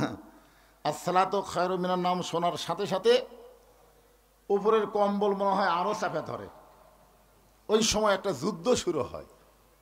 আর একটু পরেই যাই, ফজরে আজান দেওয়ার আধ ঘন্টা পরে জামাত হবে, আর একটু পরে যাই, এই মনে করে কেউ যদি একটু পরে করে চোখ বন্ধ করে, আল্লাহ কয় তোকে আর কবুল করা হবো না, তুই থাক। আপনারা মনে এরকম কি হয় নাকি যে আধ ঘন্টা পরে জামাত হবি, এত সকালে উঠে কি হবি, আর একটু পরে, একটু পরে করলেই শেষ, কোনো সুযোগ নাই। আর সালাতু খায়রুম মিনান নাম শোনার সাথে সাথে কম্বলকে ফেলে দিয়ে তোষকরে লাথি মাইরে অজু করেন, যা করেন পেশাব টেশাব যা আছে করে অজু করে যখন মসজিদ দিকে রওনা দিবেন, ফেরেশতা বলে আল্লাহ শীতের দিনে তোমার যুবক বান্দা ল্যাপ তোষকের মহব্বত কলিজা থেকে বের করে ঠান্ডা পানিতে অজু করে তোমার ঘর মসজিদের দিকে যায়, এর ব্যাপারে রেজাল্ট কি আল্লাহ একটু বলেন। আল্লাহ বলে ফেরেশতারা সাক্ষী থাকো, এই যুবকের সামনে যদি আজকে বদরের যুদ্ধ হতো, এই যুবক সেই যুদ্ধের সৈনিক হয়ে যেত। ফজর নামাজ পড়া কি খুব সহজ মনে করছেন? আল্লাহর নবী হেরেমের ভিতরে একা একা ফজরের নামাজ আদায় করলেন। এখানে একটা লক্ষণীয় বিষয় খেয়াল করবেন, নামাজ যখন প্রথম নবী পাইছেন, এটা হলো নবুয়তের 10ম। নবুয়তের কত বছর? 10 বছরে নবী নামাজ পাইলেন। তো নামাজের ব্যাপারে কোরআন শরীফে যত আয়াত আছে, আপনারা কি পড়ছেন? নামাজের ব্যাপারে যত আয়াত আছে কমপক্ষে 82 বার আল্লাহ বলেছেন। কোরআনের প্রথমেই দেখেন আল্লাহ কিভাবে বলতেছেন, আল্লাযীনা ইউমিনুনা বিল গায়বি ওয়া ইউকিমুনাস সালাহ। নামাজ কি করো? কায়েম করো। কোরআন হাদিসের কোন জায়গাতে আপনার মধ্যে খুঁজে পাচ্ছেন যে আল্লাহ বলেছে ইকরাউস সালাত, নামাজ পড়ো? এ কথা আল্লাহ কইছে? নাই। আমরা যেটা করতেছি সেটা হলো নামাজ পড়া, যেটা আল্লাহও কয়নি নবীও কয়নি, সেই কাম করতেছি আমরা। আল্লাহ কয় নামাজের জোরে ফায়েশা কাজ যাবে দূরে, পাক কোরআনে রয়েছে ঘোষণা। এখন আকাম কুকাম নামাজ রোজা একসাথে বান্ধিয়া বোঝা, জাহান্নামে দিয়া সরওয়ানা। আজও কেন বাংলার জমিনে নামাজ কায়েম হইল না? একটু মনোযোগ দিয়ে শুনবেন। নবী আমার একা একা ফজর নামাজ আদায় করে যখন বের হচ্ছেন, হেরেম শরীফ থেকে যখন বের হচ্ছেন, সর্বপ্রথম যার সঙ্গে দেখা তার নাম হলো আবু জেহেল। আবু জেহেল কিন্তু আসলে ওর নাম না, অরিজিনাল নাম কি? হ্যাঁ, আমরা যে মাযহাব অনুসরণ করি, আমি বহু লোককে বলেছি, শতকরা 100 জনের মধ্যে 95 জনই উত্তর দিবার পারেনি। আমি বললাম আমাদের ইমামের নাম কি? আবু হানিফা। আবু হানিফা ওনার নাম হলো নোমান ইবনে সাবেত। ওনার অরিজিনাল নাম হলো নোমান ইবনে সাবেত। সাবেতের সন্তান নাম হলো নোমান, অথচ আমরা কেউ জানি না। আবু জেহেলের অরিজিনাল নাম কি জানেন? উমর ইবনুল হিসাম। নবী সবসময় 2 উমরকে নিয়ে দোয়া করতো, আল্লাহ এই 2টা উমর যদি ভালো হয়ে যায়, দাওয়াতের ব্যাপারে আমার কোনো সমস্যা নাই। একটা হলো নেতা, একটা হলো ক্যাডার। একটা কি? নেতা। আবু জেহেল হচ্ছে নেতা, আর উমর ইবনুল খাত্তাব হচ্ছে ক্যাডার। আজকে বাংলাদেশের নেতার ক্যাডারগুলো যদি ভালো হয়ে যায়, আমাদের মতন আলেমদের আর ওয়াজ করা লাগবে না, বিনা ওয়াজে বাংলাদেশে আমল হবে। জোরে কোন কথা ঠিক কি না? 13 বছর নবী ওয়াজ করছেন, কাম হয়নি। আমি আমার জীবনে 42 বছর হয়ে কাম করতেছি, হচ্ছে না। 50 বছর কোরআনে তাফসির করে জেলখানা। জোরে কোন কথা ঠিক কি না? রেজাল্ট হচ্ছে জেলখানা, মরে না, হাসপাতাল দিয়ে যে মেরে হেলে দাও, এই তো রেজাল্ট। আল্লাহর বান্দার একটু মনোযোগ দিবেন। রজবের রাতে লাইলাতুল মিরাজের রাতে আপনাদেরকে যে কথাটা বলতে, সর্বপ্রথম যার সঙ্গে দেখা হলো তার নাম আমরা যেটা চিনি সেটাই বলতেছি, আবু জেহেল। নাম কি? এটাই আমরা তো জানি। আবু জেহেল নবীর চেহারার দিকে তাকায় থাকেন, নবীর চেহারা থেকে নজর ফিরাবার পারে না, শুধু তাকায় আছে তাকায় আছে। 400 রজগ্রহ তারা, তারি নূরের ইশারা, নলে যে অন্ধকারে ডুবিত এই ধরনী। সবাই বলেন নবী মোর পরশমণি, নবী মোর সোনার খনি, নবী নাম ভাবে যে জন সেই তো দোজাহানের ধনী। আবু জেহেল বলতেছে, বাজান সুন্দর সময় দেখেছি তুমি সুন্দর, সকাল বেলায় দেখতেছি তুমি অতীব সুন্দর। সন্ধ্যার সময় তোমাকে দেখলাম তুমি সুন্দর। আমাদের নবী যে সুন্দর এ ব্যাপারে সন্দেহ আছে নাকি? এক বক্তা ওয়াজ করতেছে যে জুলাইখা কইল যে আমি কেন ইউসুফের জন্য পাগলি হছি, মেয়েরা তোমরা যদি জানবার চাও তাহলে একদিন দাওয়াত। সবার হাতে একটা লেবু দিছে আর একটা চাকু দিয়ে বলতেছে তোমাদের সামনে দিয়ে ইউসুফকে নিয়ে যাব আর বলবো লেবু কাটো, লেবু কাটো। ইউসুফরে নিয়ে যখন জুলাইখা যাচ্ছে আর বলে এই মেয়েরা লেবু কাটো, ওরা লেবু না কেটে হাতের আঙ্গুল কেটে ফেলিস। আঙ্গুল কাটা যাচ্ছে, লেবু না কাটে খেয়ালই নেই, ইউসুফের দিকে তাকায় থাকে, সব শেষ। কিন্তু লাইলাতুল মিরাজে বর্তমানে যেখানে ফিলিস্তিনদেরকে হত্যা করা হচ্ছে, ওই বাইতুল মুকাদ্দাস আল্লাহ কোরআনে বলেছেন সুবহানাল্লাযী আসরা বিআবদিহি লাইলাম মিনাল মাসজিদিল হারাম ইলাল মাসজিদিল আকসা। মসজিদে আকসাকে আমরা বাইতুল মুকাদ্দাস বলি। নবী আমার সমস্ত নবী রাসূলের ইমামতি করছে, সুবহানাল্লাহ। জিবরাইল বললেন হুজুর আপনি যে ইমামতি করলেন আপনার পিছনে যারা নামাজ পড়লো তাদেরকে আপনি চেনেন? রাসূল বলে জিবরাইল আমি তো চিনি না। বলে আপনি কি তাদের দেখবার চান? কয় দেখবার তো মন চাই। বিশাল একটা মেম্বর এনে নবীকে দাঁড় করে দেওয়া হলো, আর সমস্ত নবী রাসূলকে বলা হলো আপনারাও দাঁড়ান। নবী সমস্ত নবী রাসূলের দিকে তাকায় আছে, আর সমস্ত নবী রাসূল আমাদের নবীর দিকে তাকায় আছে। একটা নবী আর তাকায় থাকতে পারেনি, আস্তে আস্তে নবীর কাছে আইছে। বলতেছে আপনি কোন নবী? আপনি আমার কাছে চলে আসলেন, বলে আমার নাম হলো ইউসুফ। আমি মনে করতাম আমি খুব সুন্দর, কিন্তু আজকে আপনার কাছে আমি নাই, আজকে আপনার কাছে আমি নাই। মনে হচ্ছে হেদাকের কাছে মোমবাতি। সুবহানাল্লাহ কন না কেন? সুবহানাল্লাহ কন।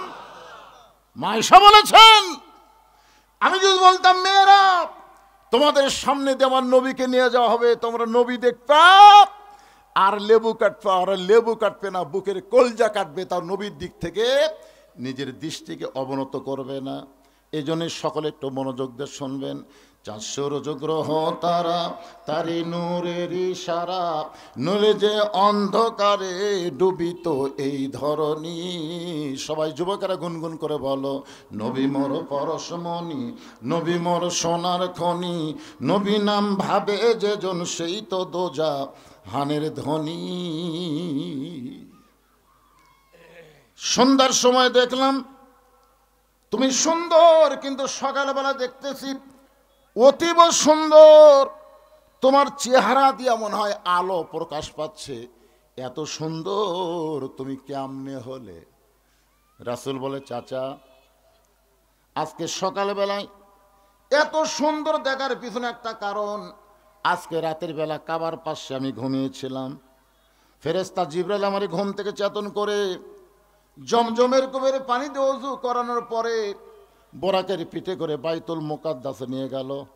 বাইতুল মুকাদ্দাসে আমি 2 রাকাত নামাজ পড়ানোর পরে সেখান থেকে 7 আসমান পাড়ি দিয়ে আল্লাহর আরশে গেলাম।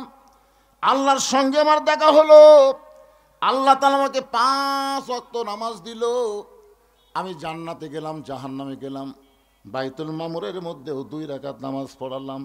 ওগো চাচা, আল্লাহর সঙ্গে মেরাজ করার কারণে আল্লাহ আমাকে 5টা নূর, 5টা আলো, 5টা নামাজ দেওয়ার কারণে হয়তো আমার চেহারা দিয়ে এত সুন্দর আলো বের হচ্ছে। কারণ রাতের বেলা দেখা করছে কার সাথে? আরো জোরে বলেন না কেন? আল্লাহর সাথে। দেখবেন যারা 5 ওয়াক্ত নামাজ পড়ে এদের চেহারার মধ্যে একটা নূর দেখা যায়। আপনার খেয়াল করছেন? দেখতে যদি কালো হয় তারপরে নামাজের চেহারার মধ্যে কিন্তু আলাদা একটা ভালোবাসা, আলাদা একটা সৌন্দর্য থাকে। থাকে কি থাকে না? কথা বলেন ভাইজান। আর বেনামাজি যতই সুন্দর হোক দেখবেন বিলাতি কুত্তার লাগাল দেখা যায়। তোর এখন কথা ঠিক, যত সুন্দরী হোক তারপরে দেখবেন শালা বিলাতি কুত্তা নাকি রে, মানে চেহারার মধ্যে কোনো মধু নেই, মহব্বত নেই। নামাজ শুধু নামাজ না, নামাজ হচ্ছে একটা আলো, নামাজ হচ্ছে একটা নূর। এই কপাল যখন আল্লাহর সেজদা দেয়, শুধু আল্লাহর সেজদা দেয় না, এই কপালের মাধ্যমে আল্লাহর মহব্বতে নিজের অস্তিত্বকে বিলীন করে দেয়। জোরে কোন কথা ঠিক কিনা? ছোট ছোট বাচ্চারা কোন পারে কথা কয়? এই পার না ওই পার? আচ্ছা, এই মাহফিল কি এই আব্দুল করিম একলাই করতেছে? আচ্ছা, আর কি ভলেন্টিয়ার নাই? ই তো এসে একটা ডাঁটে বসে গেছে সামনে।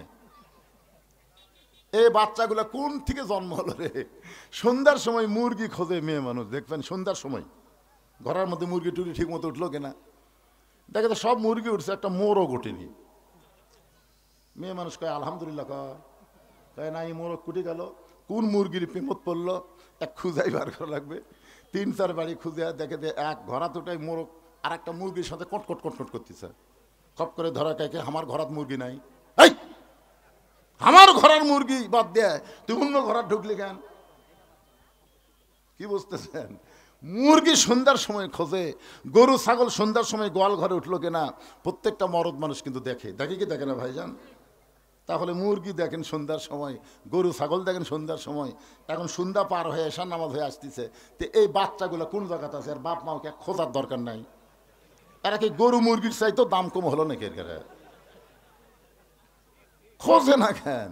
এই জন্য রাসূল বলেছেন 7 বছর বয়স থেকে তালিম দাও, 10 বছর বয়স থেকে জোর করে মসজিদে নিয়ে যাও।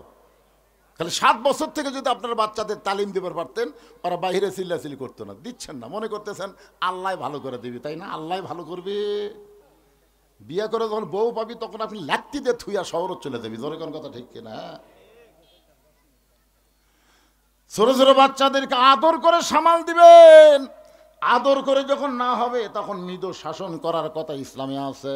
আল্লাহর বান্দারা একটু মনোযোগ দিয়ে শুনবেন। এই কথা যেই মাত্র আল্লাহ নবী আবু জেহেলের কাছে কইছে, সঙ্গে সঙ্গে আবু জেহেল বলতেছেন নাউজুবিল্লাহ, পাগল তুমি, পাগল। এতদিন জানতাম তুমি আধা পাগল, কিন্তু আজকে বুঝলাম তুমি পুরা পাগল। রাসূল বলে, চাচা আমার মধ্যে পাগলামির কি দেখলেন? আবু জেহেল বলতেছে, আমি জীবনে 2 বার বাইতুল মুকাদ্দাসে গেছি, যেখানে যাইতে লাগে 30 দিন, আসতে লাগে 30 দিন। যাইতে কয়দিন আর আসতে? আর তুমি কই আজকে রাত্রেবেলায় বাইতুল মুকাদ্দাসে নামাজ পড়াছা? সেখান থেকে 7 আসমান পাড়ি দিয়ে আল্লাহর কাছে গেলে আল্লাহ তোমাকে 5 ওয়াক্ত নামাজ দিল।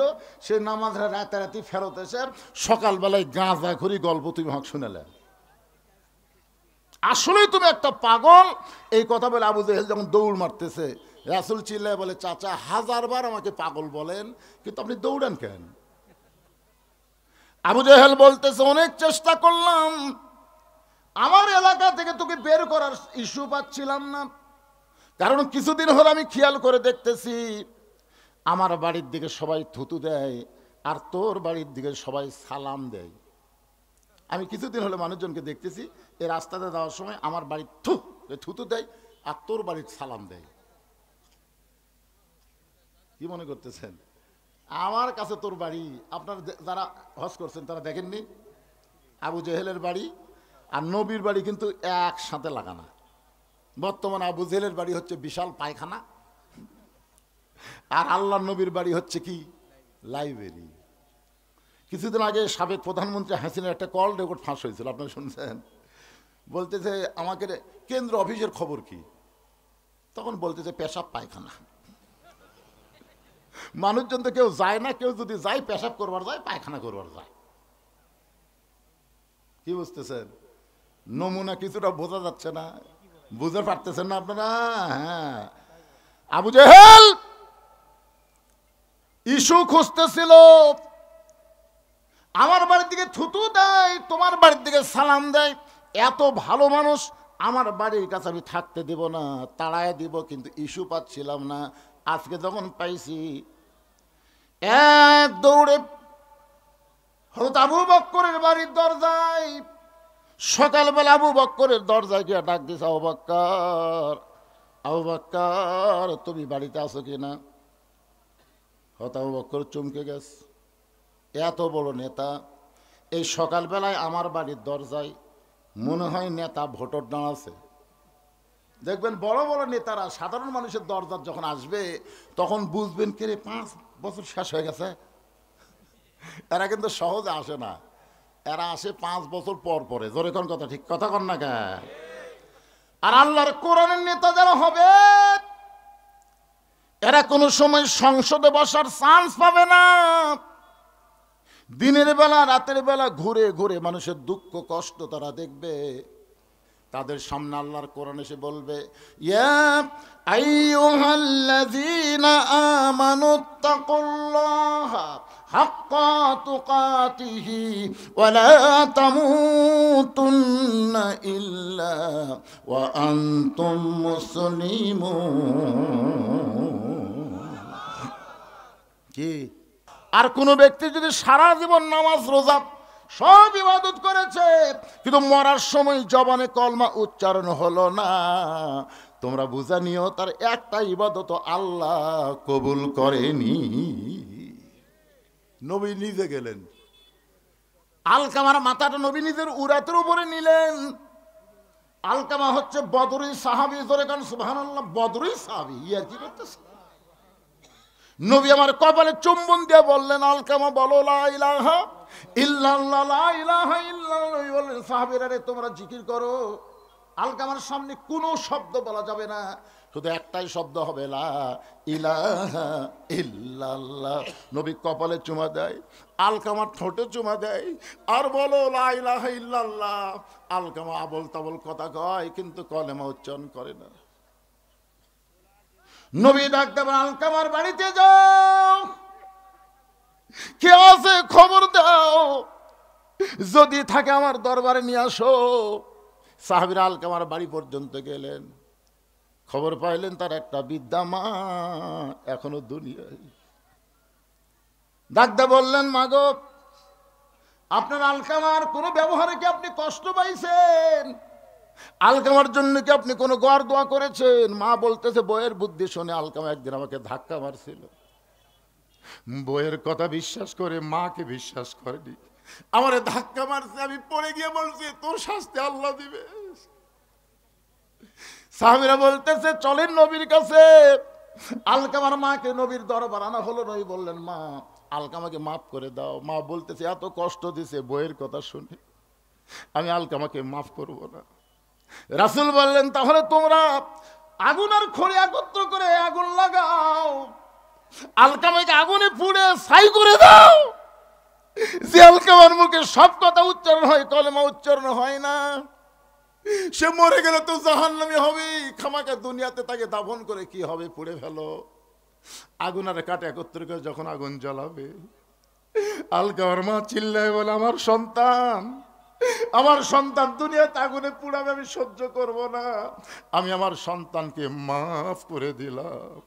নবী বলে, যাও আলকামার কাছে, মুখের কাছে কানটা লাগায় শুনতেছে আলকামা আল্লাহর কলেমার জিকির করতেছে। বইয়ের বুদ্ধি শুনে মারে কষ্ট দাও, বইয়ের বুদ্ধি শুনে বাবাকে দেখতে পাও না, এমন সন্তান আজকে সতর্ক হয়ে যাও। দেখো বাবা সন্তানকে কেমন ভালোবাসে। নির্জনে গিয়ে আল্লাহর কাছে বলতেছে, আল্লাহ আমার ইউসুফকে তুমি হেফাজত করো। বাবার দোয়া আল্লাহ কবুল করেছে। কূপের মধ্য থেকে ইউসুফকে বণিকেরা তুলেছে, পানি পান করতে গিয়ে দেখে চাঁদের মতো সুন্দর ফুটফুটে সন্তান, হাত পাও বাঁধা। তোলার পরে সবাই বলতেছে, আমি নিব, আমি নিব, আমি নিব, সবাই নিবার চাই। সুবহানাল্লাহ কন্যা কেন? সবাই ইউসুফকে নেওয়ার জন্য যখন জিকির করতেছে, বণিকের সর্দার বলতেছে, তাহলে টুকরা টুকরা করে নেওয়া হোক। বলে, টুকরা টুকরা করে নিয়ে কি হবে? তাহলে একে বাজারে বিক্রি করে যে টাকা হবে আমরা সবাই টাকা ভাগ করে নিব। আজিজ মিশরের বিবি জুলাইখার কাছে 1 লক্ষ স্বর্ণ মুদ্রা দিয়ে বিক্রি করা হলো। আজিজ মিশরের স্ত্রী জুলাইখা ইউসুফকে লালন পালন করা শুরু করলেন। কোরআনে প্রথম বলা হয়েছে অলাদুন, সন্তান হিসাবেই তাকে লালন পালন করতেছে। কারণ বহুদিন বিয়ে হয়েছে, জুলাইখার পেট থেকে কোনো সন্তান হয় না। মেয়েরা কিন্তু সব কিছু পাইলেও একটা না পাইলে বিয়া খুশি, সেটা হলো সন্তান। মেয়েদেরকে আপনি সব দিলেন কিন্তু একটা সন্তান হয় না, ওই মাটা সবচেয়ে বড় কষ্টে। ধরে কোন কথা ঠিক না? মা মাতৃত্বে খুশি। ইউসুফ যখন বড় হয়ে গেল, পুরুষ মানুষ যখন বড় হয়, আল্লাহ তখন তার কিছু জিনিস প্রকাশ করে দেয়। এগুলো জিনিস দেখলেই বোঝা যাবে লোকটা পুরুষ মানুষ। সুবহানাল্লাহ না কেন? প্রথম মোষ, দাড়ি। মরদ মানুষের চিহ্ন আছে না নাই? আমার এক সম্পর্কে বোন হয়, আমাকে বলে ভাইজান আমার স্বামী শাকিব খানের মতন সুন্দর তো, কিন্তু রাস্তায় যখন স্বামী নিয়ে যায় তখন রাস্তার মেয়েরা খেলে আমার স্বামীর দিকে ফেল ফেল করে তাকা থাকে। আমি বউ, আমার সামনে আমার স্বামীর দিকে কোনো মেয়ে মানুষ তাকালে আমার খুবই খারাপ লাগে।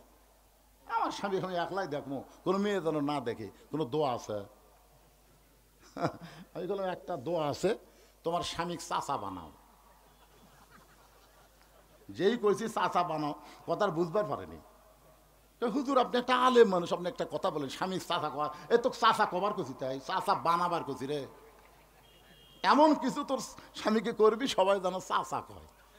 বুঝতে পারছে? হাত পাও ধরে 4 আঙ্গুল দাঁড়িয়ে তো আছে। এখন ওই বউ স্বামীগুলা রাস্তার মধ্যে যায়, একটা মেয়ে মানুষও তাকায় না, কারণ চাচার দিকে তাকাবি। কোনো মেয়ে যদি ভুল করে তাকায় তাহলে সালাম দেয়, বলে চাচা কেমন আছেন। বউ কই যাক রে, স্বামী আমার একলাই হয়ে গেল। কি কোন মরদ মানুষের চিহ্ন নাই? কথা কোন আছে না নাই? আমারও আর শোনার পরও এক স্বামী দাঁড়িয়ে রাখে না।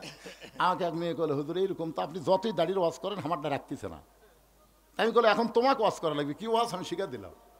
স্বামী কেবল মার্কেট থেকে আইসে, স্বামীর হাত ধরে ড্রেসিং টেবিলের সামনে গেছে, যে বউ বলতেছে দেখো তোমার চেহারা আমার চেহারা একই চেহারা, আমারও দাড়ি মোছ নেই তোমারও দাড়ি মোছ নেই, দেখো দুইজনে কি একই লাগতেছে রে। কিছুক্ষণ পরে বউ বলতেছে আল্লাহ যদি আমাকে দাড়ি দিত, আল্লাহ যদি আমাকে মোজ দিত। এই মেয়ে মানুষের কোন দাড়ি হয়? তখন বউ এই মরদ, পুরুষ মানুষ কোন দাড়ি কামানো হয়? তারপরে আর দাড়ি কামায়নি, কারণ মরদ হওয়া লাগবি তো, হওয়া লাগবে। কথা কর না কেন? এই কথা কর না কেন? কি হয়ে গেছে? কি হচ্ছে?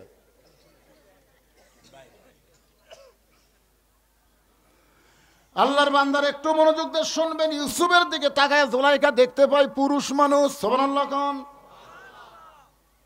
এতদিন সন্তান হিসেবে লালন পালন করেছে, এখন পুরুষ সত্য প্রকাশ পাচ্ছে। ছোট বাচ্চা নাবালক অবস্থায় পর পুরুষের কাছে একই বিছানায় রাখা যায়? জোরে কন জায়েজ? পর পুরুষের কাছে বা যাদের কাছে একটা যুবতী মেয়ে মানুষ ঘুমানো যাবে না, তাদের কাছে নাবালক সন্তানকেও রাখা যাবে না। কারণ মিন শারিল ওয়াসওয়াসিল খান্নাস, একসময় শয়তান বলবে, মুখ হাতটা দেখবে আর তো দাড়ি মোছ কিছু নেই, তখন শয়তান একটা বিপদত ফেলে দিবি। দেয় কি দেয় না? কারণ এরকম হয় না? তো এই জন্যে নাবালক একটা ছেলেকে একটা পুরুষের কাছে একই বিছনায় রাখা যাবে না। দুইটাই যদি বালক হয় তখন দুই ধরনের দাড়ি মোছ হচ্ছে, তখন শয়তান উঠে আসে মাঝখানে এসে কোনো খবরদারি করবে না। দাড়ি মোছ উঠছে ইউসুফের। মিন শারিল ওয়াসওয়াসিল খান্নাস। জুলাইখার শয়তান বলতে, জুলাইখা আজিজ মিশর বুড়া হয়ে গেছে, কি তরতাজা যুবক, ইউসুফ তোর কে হয়? ইউসুফ তোর কে হয়? জুলাইখা বলে আমার সন্তান। কোন পক্ষের? শয়তান বুঝাচ্ছে কোন পক্ষের সন্তান? বলে কোন পক্ষেরই না। তাহলে আনন্দ কর। এই জন্যে পালক পুত্র ইসলামে জায়েজ করা হয় নাই। নবী একজনকে পালবার দিয়েছিলেন, তার নাম হলো জায়েদ। জোরে কার নাম কি? জায়েদের বউ যখন জায়েদ ছাইড়া দিলেন, বেটা তার বউ ছাইড়া দিলেন, আল্লাহ বলেন নবী গো জায়েদের বউকে আপনি বিয়ে করেন। নবী বললেন আল্লাহ দুনিয়ার সমস্ত মানুষ জানে জায়েদ আমার সন্তান, আমার সন্তানের বউকে কেমনি বিয়ে করব? আল্লাহ বলে এইটাই তো জানাবো, পালক পুত্র কোনোদিন পুত্র না। ধর্ম বাপ কোনোদিন ধর্ম বাপ না, ধর্ম মা কোনোদিন মা হতে পারে না। মা যিনি মা একটাই, জোরে কোন কথা ঠিক কি না? ধর্ম বাপ ধর্ম ভাই এগুলা জায়েজ, কথা কর না জায়েজ। পালক পুত্র মা যদি মারা যায় কবরে নেওয়া পারবে? একবারে বলেন না পারবে, আরো জোরে বলেন পারবে? এটা আমার ধর্মের ভাই, ধর্মের ভাই সুযোগ পাইলে হাত বাড়বে, এগুলো একটাও জায়েজ নাই। আমাদের মধ্যে এগুলো বানায় ধর্মের বাপ। একটু মনোযোগ দিয়ে শুনবেন। ইউসুফ আল্লাহর নবী, জুলাইখা ওয়াসনা পাই ইউসুফের গায়ে কেবল হাত দিছে, নবী বুঝবার পারছে, চিৎকার করে বলতেছে জায়েজ নাই। জুলাইখা বলে কি জায়েজ নাই? ইউসুফ বলে এরকম হাত দেওয়া জায়েজ নাই। জুলাইখা দেখতে দেন সোজা আঙ্গুলে ঘি যখন উঠবেন আঙ্গুল বাঁকা করা লাগবে। আঙ্গুল বাঁকা করার জন্য ঘরের মধ্যে নিয়ে গেলেন, প্রত্যেকটা দরজায় তালা দেয়া চাবি জুলাইখার কাছে রেখে অন্দরমহলে গিয়ে বলিস সব দরজা বন্ধ করে দিয়েছি, জানলা বন্ধ করেছি, তুমি আর আমি আর তুমি ছাড়া কেউ নাই, আজকে আমার মনের বাসনা পুরা করতে চাই। ইউসুফ চোখের পানি বের করে বললেন ইন্নী আখাফুল্লাহ, আমি আল্লাহকে ভয় করি।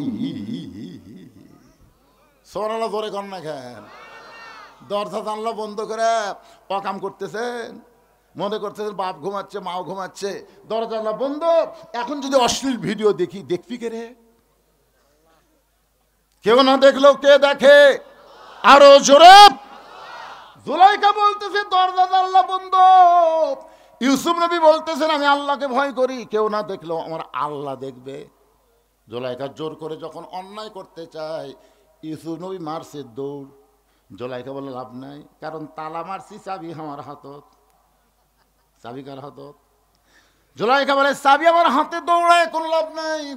ইউসুফ চিৎকার করে বলেন নাসরুম মিনাল্লাহি ওয়া ফাতহুন করিব ওয়াবাশশিরিল মুমিনিন।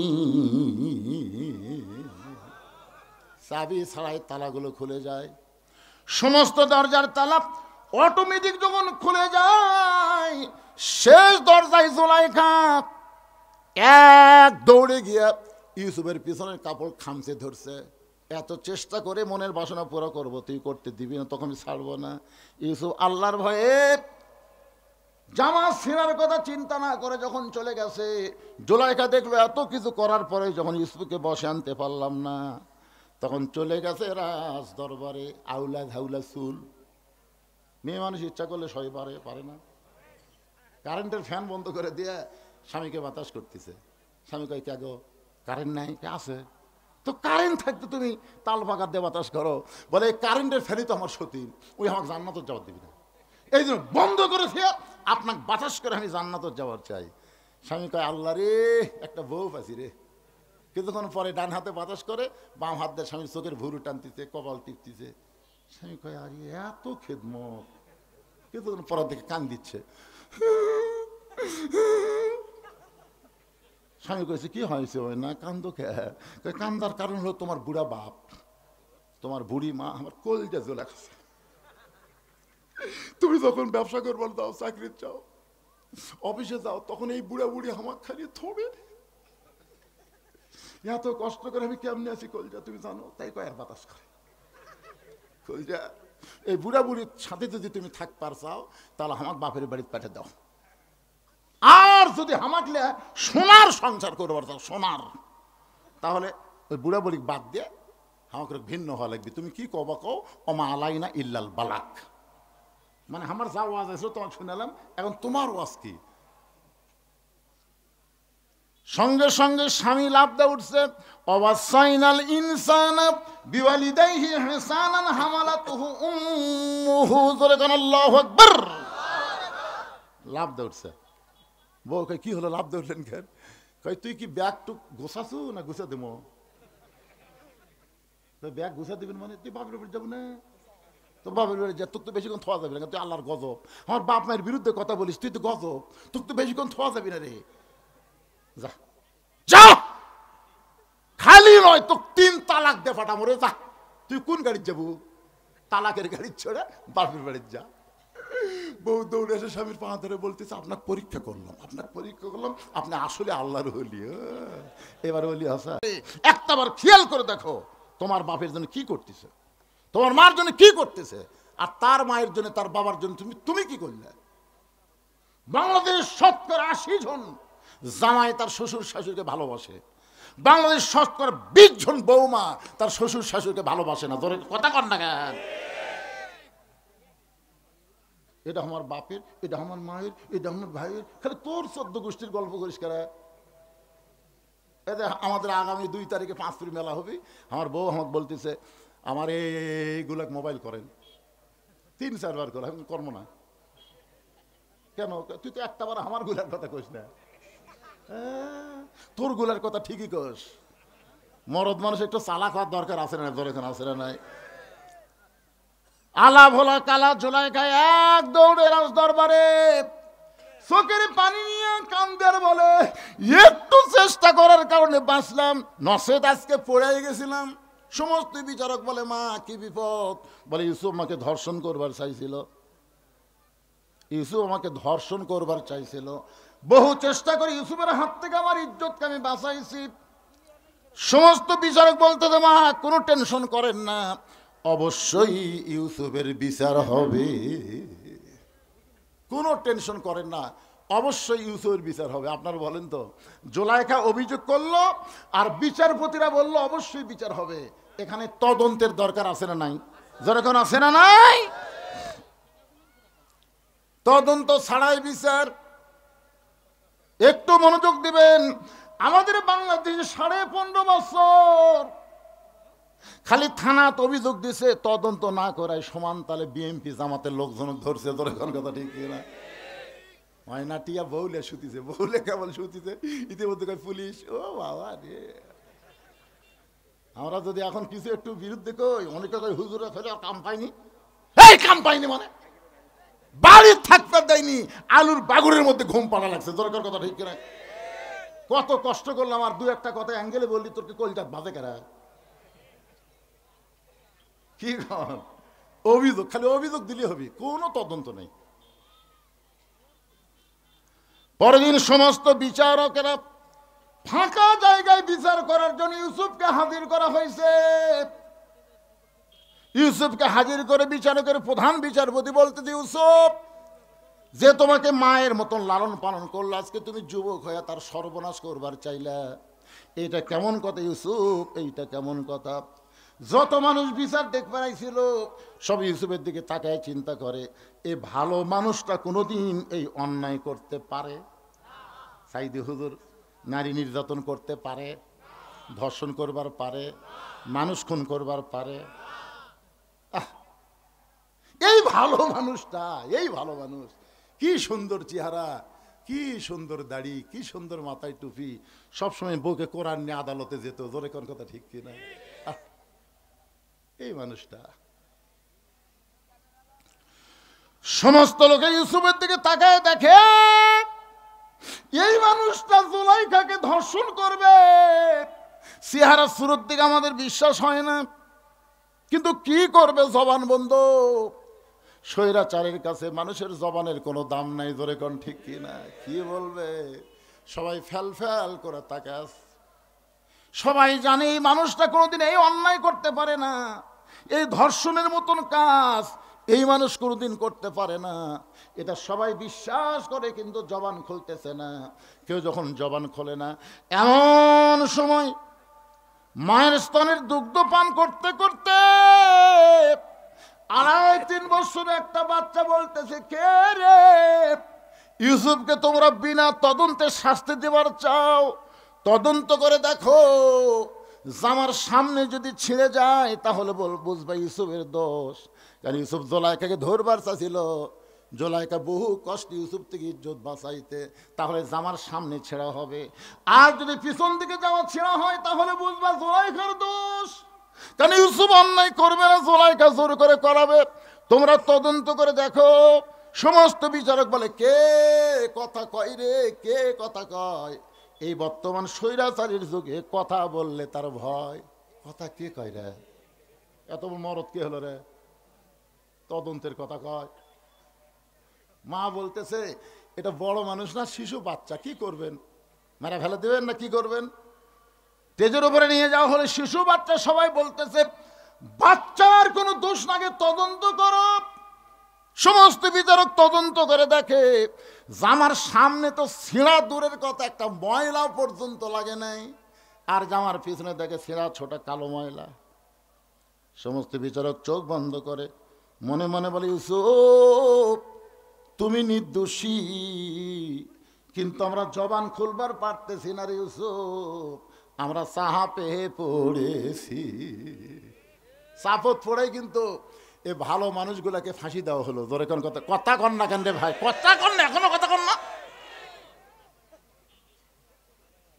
অনুবেক্ষণ যন্ত্র দিয়া, দূরবীন যন্ত্র দিয়া মতিউর রহমান নিজামী হুজুরের এলাকায় যা খোঁজেন, একটা দোষ বার করতে পারেন কিনা?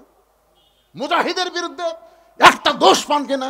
কামারুজ্জামানের বিরুদ্ধে একটা দোষ পান কিনা? যে এলাকায় তারা বড় হয়েছে, এলাকার লোকেরা বলে এদের চাইতে ভালো মানুষ পৃথিবীতে একটাও নাই।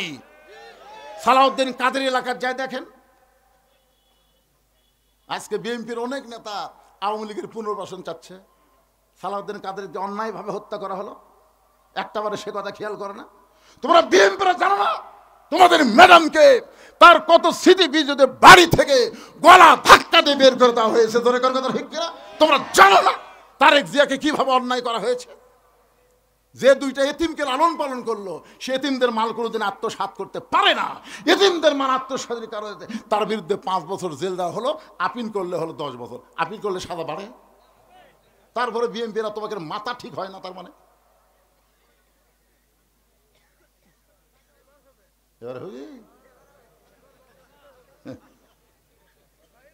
এত নির্যাতন কোন দলকে করেনি যেটা বিএনপিকে করা হয়েছে। ধরে কোন কথা কন না কেন ভাইরে?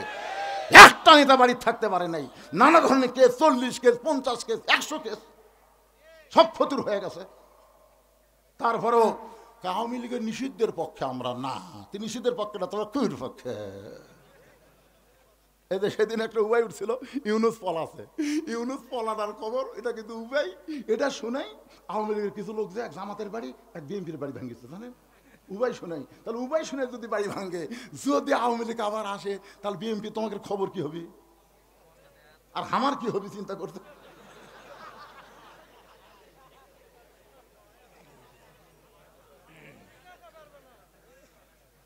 না যদি যদি কথা বলছে না, যদি আরে চলিছেরা পাগলা। এই কয়দিন আগে একটা উবাই উঠছিল না যে ইউনুস পলাছে, ব্যাংকের গেছে পারে, সেটা ইউটিউব দিছে, দেখেন আপনারা, দেখেন নি? হ্যাঁ, ধরাও খাসা। কি বিরক্ত হচ্ছে? মগরিবের সময় কিন্তু ওয়াজ কম হয় না ভাই, জানেন? ঘড়ির দিকে তাকা দেখে ময়নারা, আমি যখন উঠছি 10 মিনিট, 6টা 10, এখন বাজতেছে 8টা, 1 ঘন্টা 50 মিনিট কিন্তু ওয়াজ হয়ে গেছে ময়না। রাত 10টার সময় একটু ওয়াজ উঠে 12টা পর্যন্ত ওয়াজ করলো। হুজুর 12টা পর্যন্ত ওয়াজ করলো রে, 12টা পর্যন্ত করলো রে, কিন্তু উঠলো কয়টায় রে? আর আমি যদি আজকে 8:30টায় শেষ করি, তাও কতগুলো তেল তালে বলবি এটা ওয়াজ হলো, তাহলে উঠলো আর নামলো, উঠলো আর নামলো। আরে কয়টা পর্যন্ত সেটা পরকার কথা, ওয়াজ কেবল মজিচ্ছে। হোহা করা লাগবে, এরকম মরাম মানুষের মতন আসলে হবে না। লিল্লাহে তাকবীর। মাগরিবের 3 রাকাত নামাজ কেমনে পাইলাম এইটা আপনাদের সামনে বলতেছি। কিছুক্ষণ পর আমাদের সামনে যে 4 রাকাত নামাজ আসতেছে, সেই নামাজটা হলো এশার নামাজ। জোরে বলেন কিসের নামাজ? এশার 4 রাকাত ফরজ কেমনে পাইলাম? বাজানগো, বর্তমানে একটা নবী এখনো মৃত্যুবরণ করে নাই, চতুর্থ আসমানে বহাল তবিয়ত আছে। এই নবীর নাম হলো ঈসা পয়গম্বর। জোরে বলেন নাম কি? ঈসা পয়গম্বর। আল্লাহ যখন দুনিয়া থেকে আসমানে নিয়ে গেলেন, ঈসা বলতেছে আল্লাহ মানুষ দুনিয়াতে মরার জন্য যায়, কিন্তু আমার তো মৃত্যু হলো না, আমার খবর কি? আল্লাহ বলে ঈসা তোমার মৃত্যু হবে, তোমার মৃত্যু হবে। ঈসা বলে আল্লাহ চতুর্থ আসমানে কেমন মৃত্যু হবে? আল্লাহ বলে ঈসা রে চতুর্থ আসমানে তোমার মৃত্যু হবে না, তোমার মৃত্যু হবে দুনিয়ায়। ঈসা বলে আবার নবী করে কবে পাঠাইবেন? আল্লাহ বলে নবী করে না, তোমাকে বিশ্ব নবীর উম্মত করে দুনিয়াতে প্রেরণ করা হবে। সঙ্গে সঙ্গে ঈসা নবী এক নিয়তে 4 রাকাত নামাজ আদায় করে। আল্লাহ বলে ঈসা রে এই 4 রাকাত নামাজ আদায় করার কারণ কি? ঈসা বলতেছে আল্লাহ আপনি আমাকে নবী করে দুনিয়াতে পাঠাইছিলেন, আমি তেমন খুশি হতে পারি নাই, কিন্তু বিশ্ব নবীর উম্মত করে দুনিয়াতে প্রেরণ করবেন, এই খুশিতে শুকরিয়া স্বরূপ 4 রাকাত নামাজ পড়ে আপনাকে শুকরিয়া জানাই। আল্লাহ বলে নবী গো এই ঈসা নবীর 4 রাকাত নামাজ আমার এতই ভালো লাগলো, আপনার উম্মতের জন্য এশার 4 রাকাত ফরজ হিসাবে দিয়া দিলাম। আপনার উম্মতেরা এশার 4 রাকাত ফরজ নামাজ যখন জামাত আদায় করবে, ঈসা নবীর সমপরিমাণ সওয়াব আমি আল্লাহ দিয়া দিব। এখন এখানে একটা মারাত্মক কথা, সে কি? ঈসা নবী বিশ্ব নবীর উম্মত হওয়াতে খুশি না বেজার? আর আমরা? তাহলে আমার সঙ্গে সকলে বলেন, নবী না হয়ে দুনিয়ার, না হয়ে ফেরেশতা আল্লাহর, হয়েছি উম্মত আপনার, তার তরে শুকুর। আমি কিন্তু আলোচনা করতেছি মাগরিবের 3 রাকাত। মাগরিবের 3 রাকাত কিন্তু এখনো বলা হয় নাই। আমি আপনাদের সামনে বলবো মারাত্মক কিছু ওয়াজ এই মাগরিবের নামাজের মধ্যে আছে, শুনবেন না ভাইজান? কারা কারা শুনবেন আল্লাহকে একটু হাত দেখান। এই যারা হাত তোলেনি তারা তোলেন, টেনে তোলেন, লিল্লাহু আকবার। হাত নামান। মাত্র 10টা মিনিট আপনাদের একটু ধৈর্য ধরা লাগবে। এই মসজিদের জন্যে, মসজিদের উন্নয়ন কল্পে মাহফিল, আপনাদের কাছে চাদর যাবে, রুমাল যাবে, অথবা ব্যাগ যাবে, যেটাই যাবে, একজন উঠবেন না এই সময় যদি হাত তোলার পর হলো বাপ বেটার শুকরিয়া তান 3 রাকাত নামাজ পড়ে, ওই নামাজটা আল্লাহর এতই ভালো লাগলো, উম্মতি মুহাম্মাদের জন্যে মাগরিবের 3 রাকাত হিসেবে দিয়ে দিলাম। মাগরিবের 3 রাকাত নামাজ যখন জামাত আদায় করবে, ইয়াকুব এবং ইউসুফ নবীর সমপরিমাণ সওয়াব আল্লাহ দান করে দিবে। ধরে বলেন মারহাবা। ফজরের 2 রাকাত ফরজ নামাজ কেমনে পাইলাম? আদম আলাইহিস সালামের তওবা কবুলের পরে তখন কাবা ঘর ছিল না, তবে কাবা ঘরের জায়গা ছিল। ওই ফাঁকা জায়গায় আদম নবী শুকরিয়া তান 2 রাকাত নামাজ আদায় করে। ওই 2 রাকাত নামাজ আল্লাহর এতই ভালো লাগলো, উম্মতে মুহাম্মাদের জন্যে ফজরের ফরজ হিসেবে আপনার আল্লাহ দিয়ে দিলেন। উম্মতে মুহাম্মাদের ফজরের ফরজ নামাজ 2 রাকাত যখন জামাতের সঙ্গে আদায় করবে, আদম নবীর সমপরিমাণ সওয়াব আল্লাহ তার আমল নামায় দিয়ে দিবে। জোরে বলেন সুবহানাল্লাহ। আল্লাহর আরেকজন বান্দা, এ আমার আব্দুল করিমের জামাই 1000 টাকা দান করলো, আল্লাহ দানকে কবুল করেন। জোরে বলে আল্লাহুম্মা আমিন। আল্লাহর বান্দারা একটু মনোযোগ দিয়ে শোনেন। এই যে জোহরের 4 রাকাত ফরজ নামাজ আমরা আদায় করি, আল্লাহ বলেন হাবিব আপনার জাতির পিতা হযরত ইব্রাহিমকে আগুনের মধ্যে যখন ফেলে দেওয়া হয়, ওই আগুনটা আল্লাহ তখন শান্তির বাগান করে দেয়। ওই শান্তির বাগান পাওয়াতে শুকরিয়া তান 4 রাকাত নামাজ আদায় করে। ওই 4 রাকাত নামাজ আল্লাহর এতই ভালো লাগে, উম্মতে মুহাম্মাদের জন্য জোহরের 4 রাকাত ফরজ হিসেবে আল্লাহ কবুল করে। জোহরের 4 রাকাত ফরজ নামাজ যখন জামাত আদায় করবে, ইব্রাহিম নবীর সমপরিমাণ সওয়াব আল্লাহ তার আমল নামায় দান করবে। জোরে কান সুবহানাল্লাহ। সুলাইমান মুরাদপুর থেকে বাপ মার জন্য দোয়া চায়, 1000 টাকা দান করবে, আল্লাহ তার দানকে কবুল করেন। জোরে বলে আল্লাহুম্মা আমিন। আসরের 4 রাকাত ফরজ, আল্লাহর একজন মস্ত বড় নবী, এই কোরআনে আল্লাহ যার নাম বেশিবার আলোচনা করেছেন নাম হলো মুসা কালিমুল্লাহ। করিমের ভাগ্নে, খালি করিমেরই সব দান করতেছে রে। করিমের ভাই দিছে 2000, জামাই দিল 1000, করিম দিল 5000, ভাগ্নি দিল 1000, সব করিমের বাড়ির থেকে আসতেছে। আল্লাহ আব্দুল করিমের উপরে রহমত বরকতের দরজা খুলে দাও। ধরে কান আমিন। কে ভাই আপনাদের বাড়ির থেকে আসতেছে না? ওটা আপনি ভাসতে, ও সব মিলে এক গোষ্ঠী। তো তো আব্দুল করিমের নাম কয়ে দিল আমাকে, আব্দুল করিমের ভাসতে, নিজের ভাসতে তা হলো না। যাক আলহামদুলিল্লাহ। মুসা কালিমুল্লাহ ফেরাউন যখন 3 দিক থেকে ঘেরাও করেছিল, সামনে হলো বঙ্গোপসাগর, আমাদের বাংলাদেশের 3 দিকে হলো ভারত, সামনে হলো বঙ্গোপসাগর, আর ফেরাউন 3 দিক দিয়ে অস্ত্র নিয়ে ঘিরে ধরেছে, সামনে হলো সাগর। রাফি 1000 টাকা দান করবে, আল্লাহ রাফির দানকে আল্লাহ আপনি কবুল করেন। ফেরাউন কিন্তু অহংকার করে বলেছিল, মুসা তোর পলানোর মতন কোনো উপায় নাই, 3 দিকে আমরা সৈন্য দাঁড়িয়ে আছি, একদিকে সাগর, কেমনে পলাবা? আল্লাহ মুসার হাতে একটা লাঠি দিয়েছিলেন, লাঠির আঘাত করার সাথে সাথে 12 লাইন রাস্তা হয়ে গেছে। জোরে কারণ সুবহানাল্লাহ। ওই 12 লাইনের মধ্যে বড় যে লাইন, ওই লাইনের মধ্যে মুসা নবী গিয়ে একনিয়তে 4 রাকাত নামাজ আদায় করে। আল্লাহ সাগর যখন রাস্তা করে দিল, শুকরিয়া তার নামাজ পড়ে যখন সালাম ফেরাই, আল্লাহ বলে, হাবিব ওই মুসা নবীর 4 রাকাত নামাজ আমি আল্লাহর এতই ভালো লাগছে, উম্মতে মুহাম্মাদের জন্য আসরের 4 রাকাত ফরজ হিসেবে দিয়ে দিলাম। আপনার উম্মতের আসরের 4 রাকাত ফরজ নামাজ যখন জামাত আদায় করবে, মুসা নবীর সমপরিমাণ সওয়াব আমি আল্লাহ দিয়া দিব। আপনারা বলেন তো, আজকে নামাজের ওয়াজ শুনে কোন নামাজ বাদ দেওয়া যাবে? কথা কয় কোনটা বাদ দেওয়ার মতন আছে আপনাদের কাছে? হ্যাঁ, এই নামাজটাই পাইছে আল্লাহ রাসূল আজকের এই রজনীতে। এক নামাজই পারে মানুষকে যাবতীয় খারাপি থেকে বাঁচাই দিতে। এই নামাজ ওয়াজ করে হবে না, ওয়াজ করে নামাজ পড়া যাবে, 2-1 পড়বে, কিন্তু কায়েম হবে না। এ নামাজ কায়েম করতে গেলে সিস্টেম আল্লাহ কোরআনে বলেছেন, আল্লাযীনা ইম্মাক্কান্নাহুম ফিল আরদ।